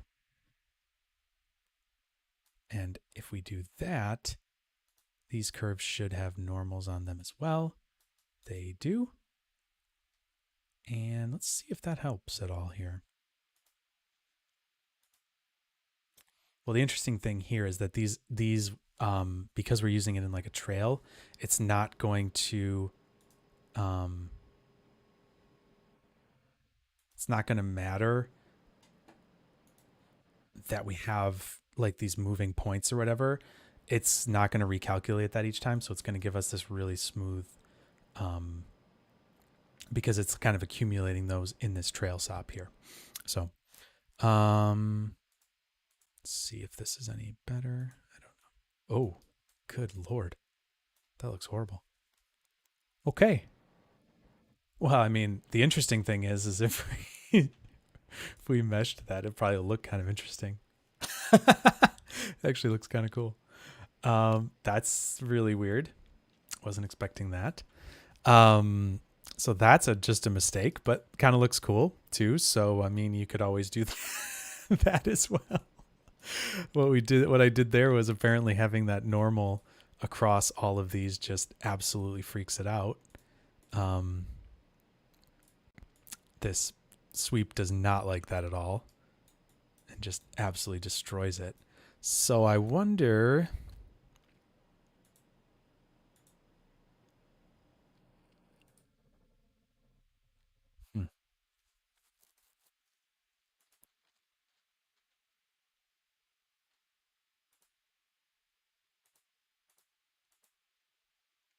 Interesting. Not sure why that freaked it out so much, but you could do it, I guess. I'm just going to take that off. We don't really need that. Kind of an interesting result regardless. So what we could do from here is we could add a twist in. That's what I wanted to do to make this a little bit more interesting than just straight. So let's come in here. I feel like there is is it a vortex?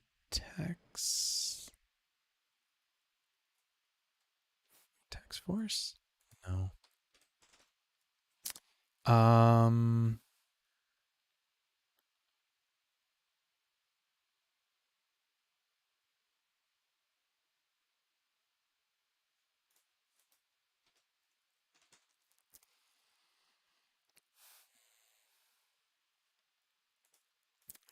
I can't remember what this does.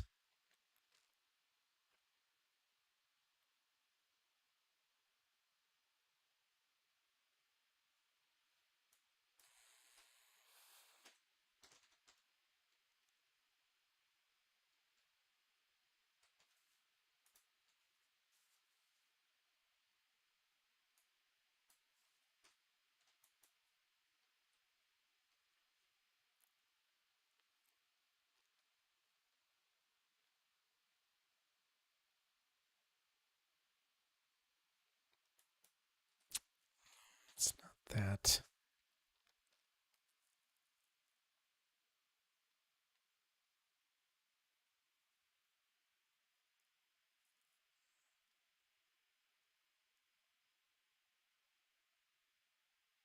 Oh, that's what it is. I think it's this curve force.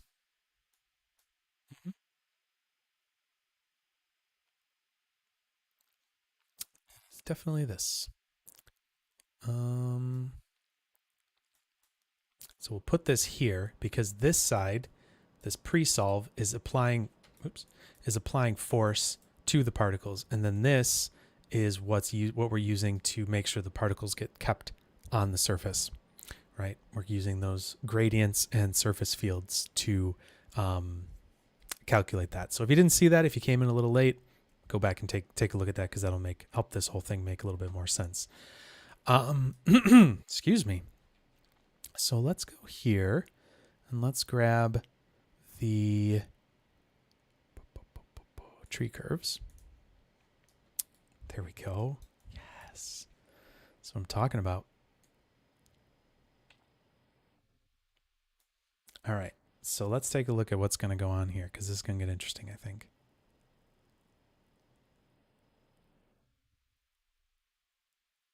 Oh, you know what?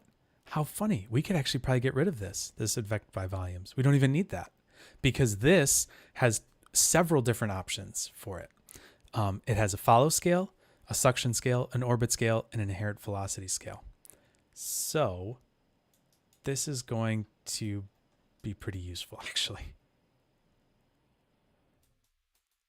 Look at all the arrows telling you which direction they're going to go in. That's funny.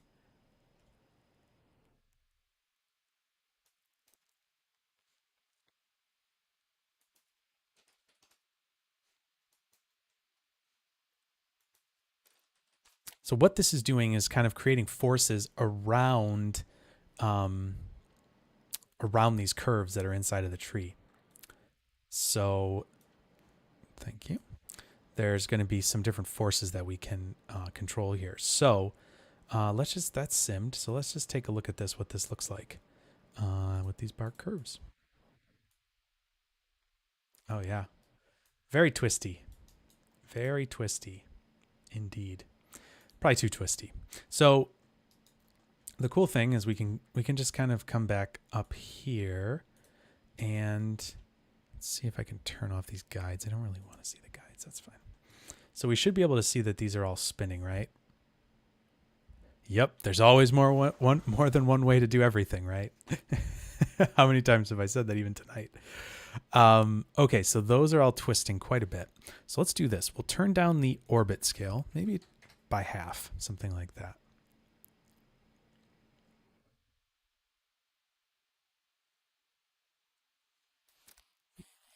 0.25 or something along those lines. Suction scale is trying to pull them towards the center, which is fine. We could probably cut that down a little bit. And the follow scale is going to be moving in the direction of the curve. So let's see how this looks.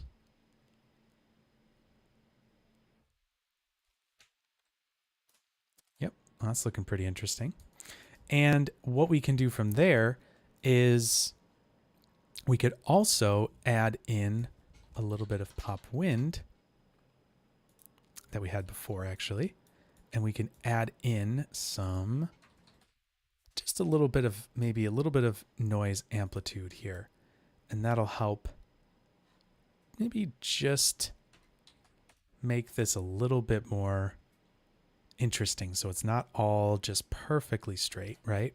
So let's take a look at that. And sure enough, that's going to curl these things a little bit, make them maybe a little bit more interesting. And we can look at the sweep geo down here. There's all of our swept geometry.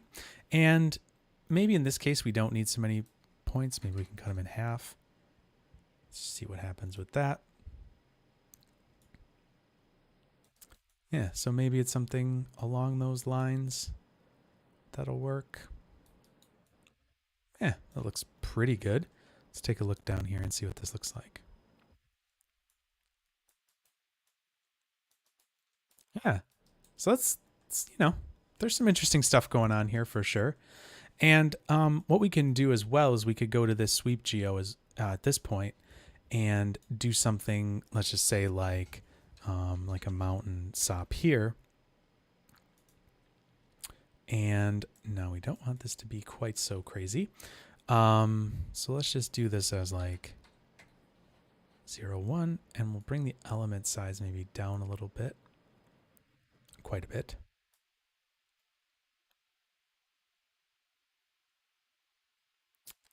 If we just add a little bit of noise in there,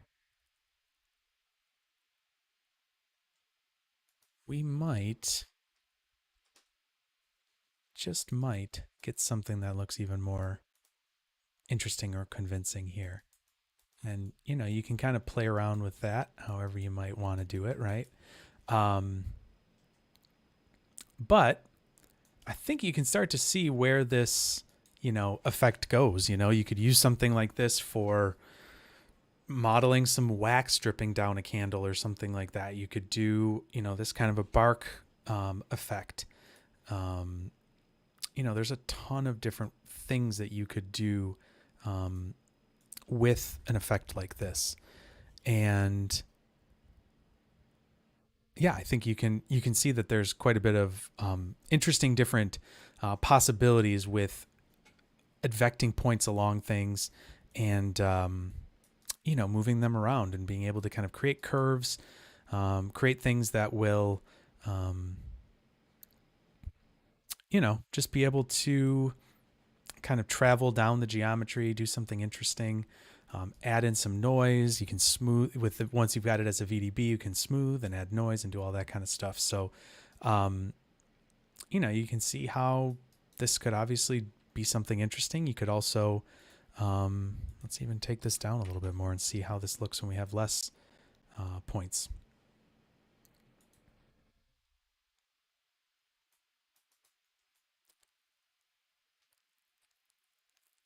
Yeah, so there's still a pretty dense amount of geometry here. So we could go even further with this if we wanted to and kind of make this a little bit more, you know, a little bit more sparse. You could, maybe this is a little too much because you're getting some really weird stuff up there. The other thing, too, to keep in mind is that if you maybe you only want to scatter those points at certain areas, right? So, like, maybe you just scatter a ton of points down here and let them all kind of travel up, or on just the trunk itself. That's a possibility as well.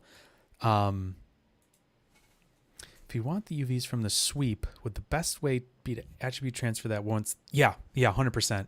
Let me see here. Do we even have UVs on these? I'm not sure if these don't have UVs.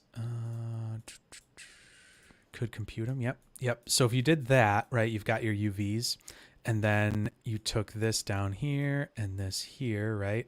And then if we convert it, convert VDB back to some polygons, and then we took, yeah. So I think the tricky part is going to be exactly, yeah, you're gonna get some weirdness here, right?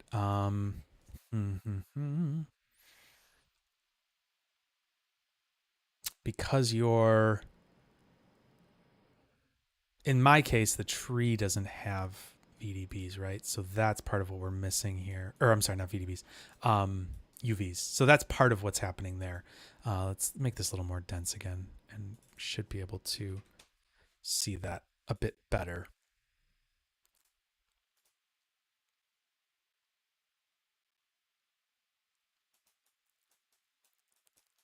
Yeah, I mean, that is gonna be a little bit better for you. I mean, the thing to do is definitely turn this threshold probably down a little bit, just so it's not like, so it's not trying to get UVs from everywhere.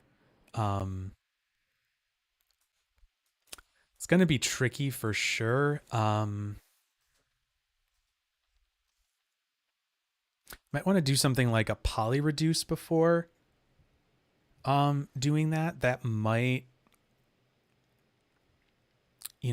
give you a better mesh to work with. Maybe we'll try like the fast remesh here too. Let's see.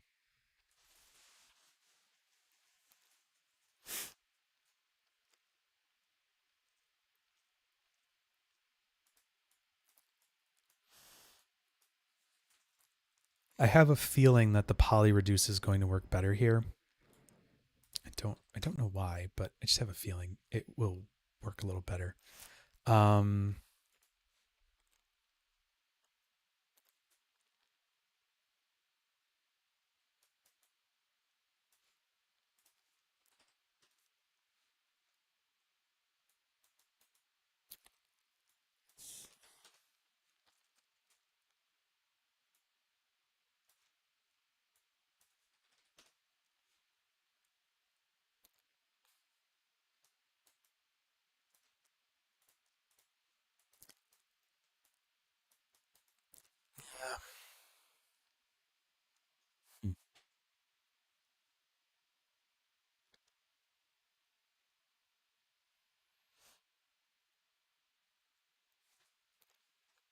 Let's try this a little differently.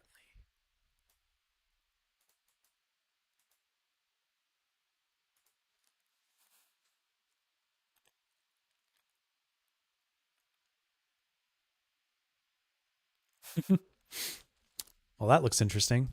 Not good, but yeah, I mean, it's always tricky to do the UVs, right? Um,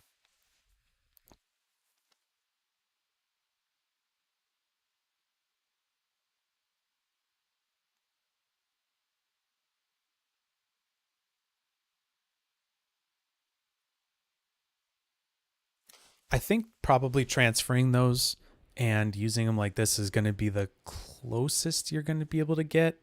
Um,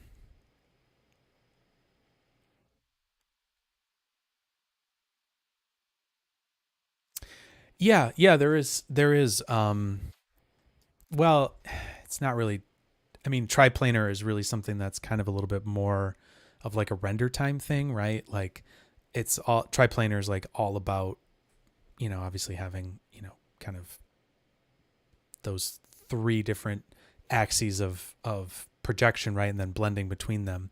Um, with it's kind of I don't really think you can do that with UVs. Um, but what you can there's a couple different ways that you could do that, right? Like you could take this mesh. Actually, I'm not going to take that mesh. Let's try a poly reduce here and just see what this does, because this usually does a decent job of keeping your details, but giving you a little bit better, topology to work with. Because from a VDB, this isn't the best. Doesn't really give you very good. Um, doesn't give you really good polys and things like that. Um, do preserve quads because the quads stink on this. Um, okay, so let's see what that looks like, just out of curiosity.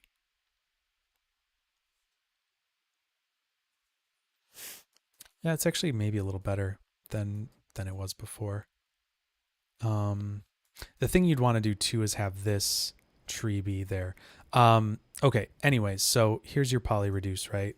You could do UV unwrap, I believe, is the number of planes that you're going to use, and then this will. Um,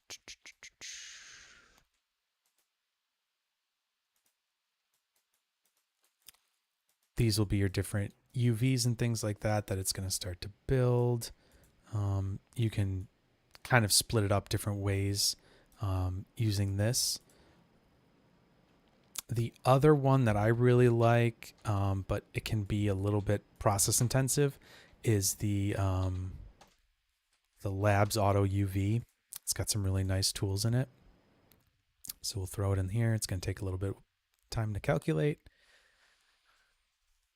but there's a bunch of different stuff that it'll do.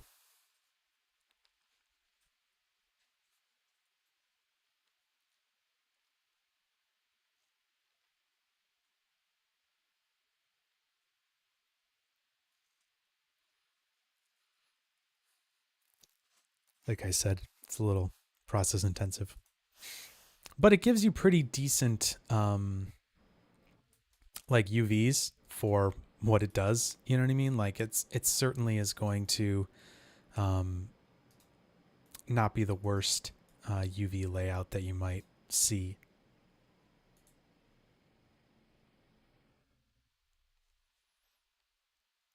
Yeah, it's the transfer is not bad. I mean, what you could do, maybe you could even. I think if you had this. So, anyways, that auto UV is really nice. Can get some nice results from it. If we had this with UVs, which why doesn't that have UVs? I'm actually kind of surprised by that.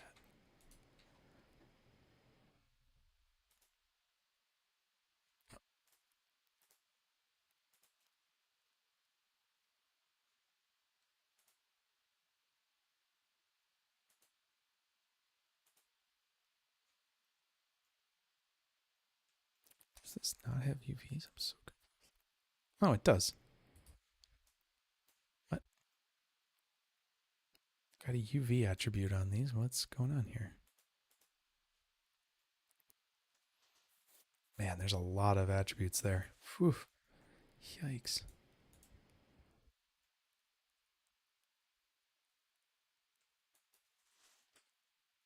This does have...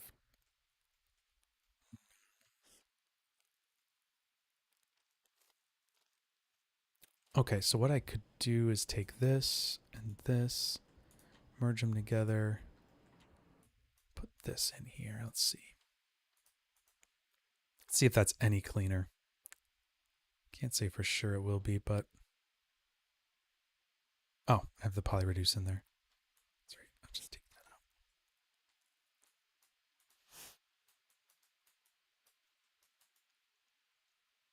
out. Oh yeah, that's actually not too bad.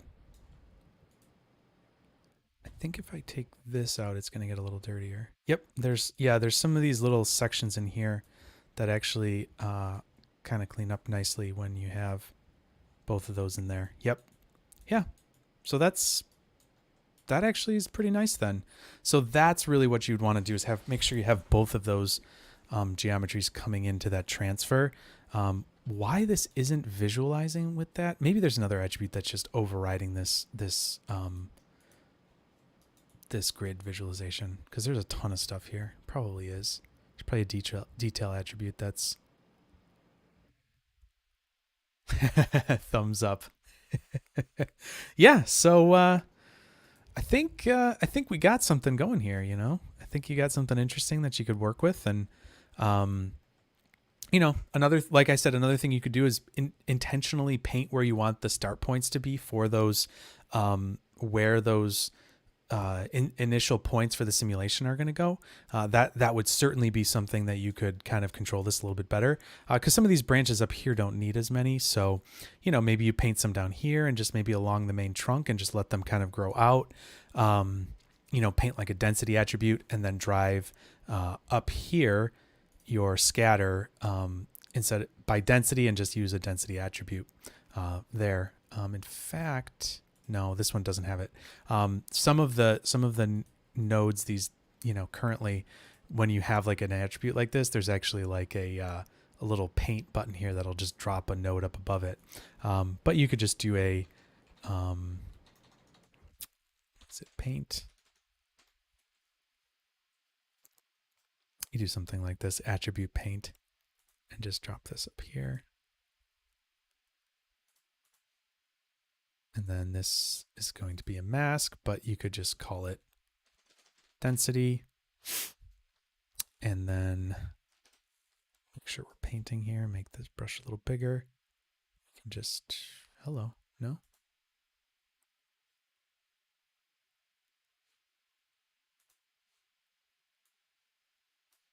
Oh, my visualization's off, I guess. There we go. We want density. Perfect. Then we could just paint this down at the bottom here and just make sure, you know, make sure we're all good. You know, maybe even want to paint it some on this part. You could attribute transfer something from the trunk, you know, to wherever. So yeah, we can just kind of paint it like this if we wanted to, something along that lines. I don't know, just kind of doing this quickly. But you could do that, scatter, density. There you go. Now it's only scattering in those sections. And when let's see what happens with these curves when we simulate that.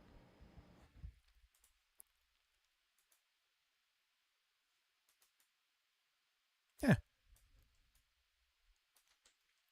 Something.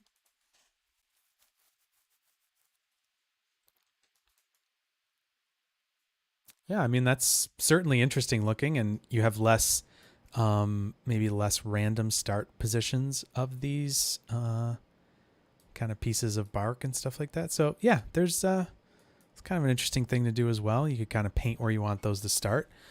You know, another option as well. So Yeah. So if there's not any other questions or thoughts from there, I think that might wrap us up for the evening. Hopefully this was something interesting to see, and I'm sure you guys will be able to take this and do something much more interesting than I was able to do, and you know, off the top of my head in a couple hours.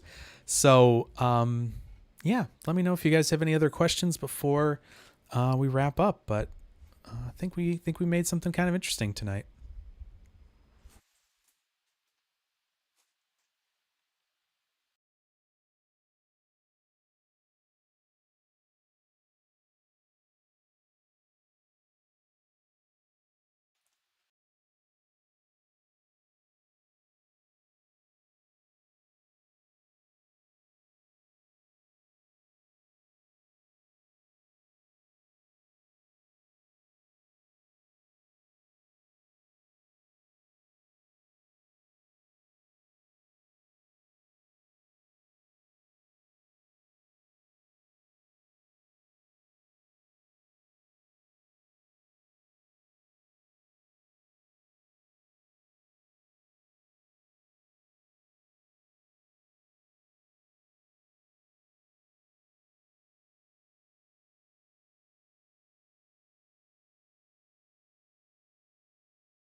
Oh, sorry. I muted myself so I could take a drink and totally forgot I had no sound. See, that's the one thing I hate about the way my headphones are is I hear myself no matter if you guys can hear me or not. Ugh, it happens to me on like when I'm working too. I have my own other laptop with another microphone and I plug right into that. And anyways, so the question was, what would the next stream be? And I was saying, hopefully you can hear me now. Yes, I'm sure you can. Um, So what I was saying was big thanks to Theo. Um, and yeah, the next stream, I'm always up for suggestions. If you go to Houdini Hangout, there.com, I'll drop that in here.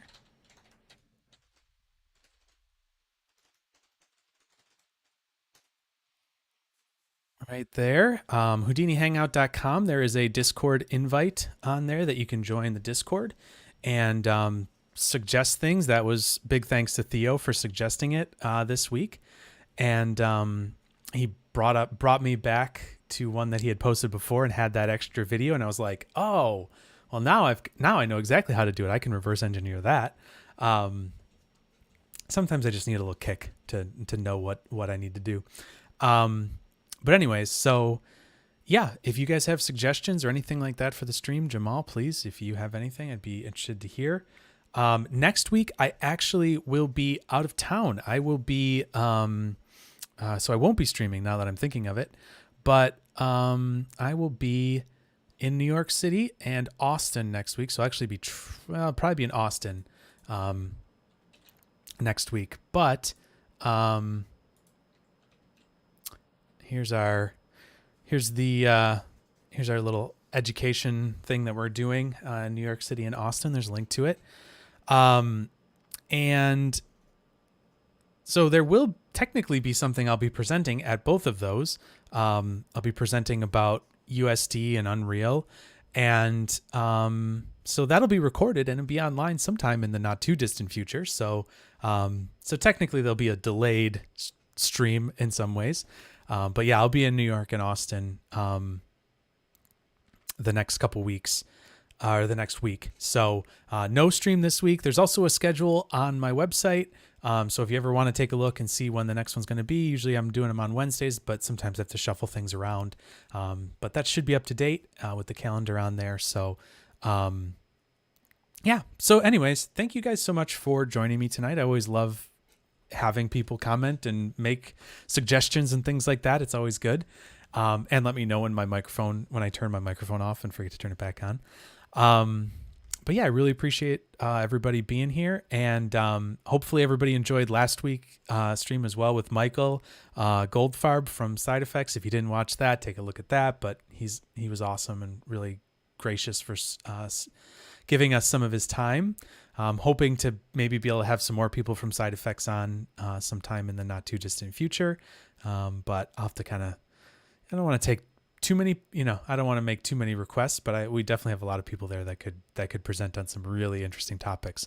Although sometimes they get very deep, so we always have to kind of be a little choosy, because the people that know a lot at Side Effects are they when they know a lot, it's like drinking from a fire hose, So, anyways, thank you guys so much for joining me tonight. Look forward to seeing any comments you guys might have on the Discord server or on Twitter. And yeah, I will see you guys not next week, but the week after. So have a good one. I'll see you guys soon.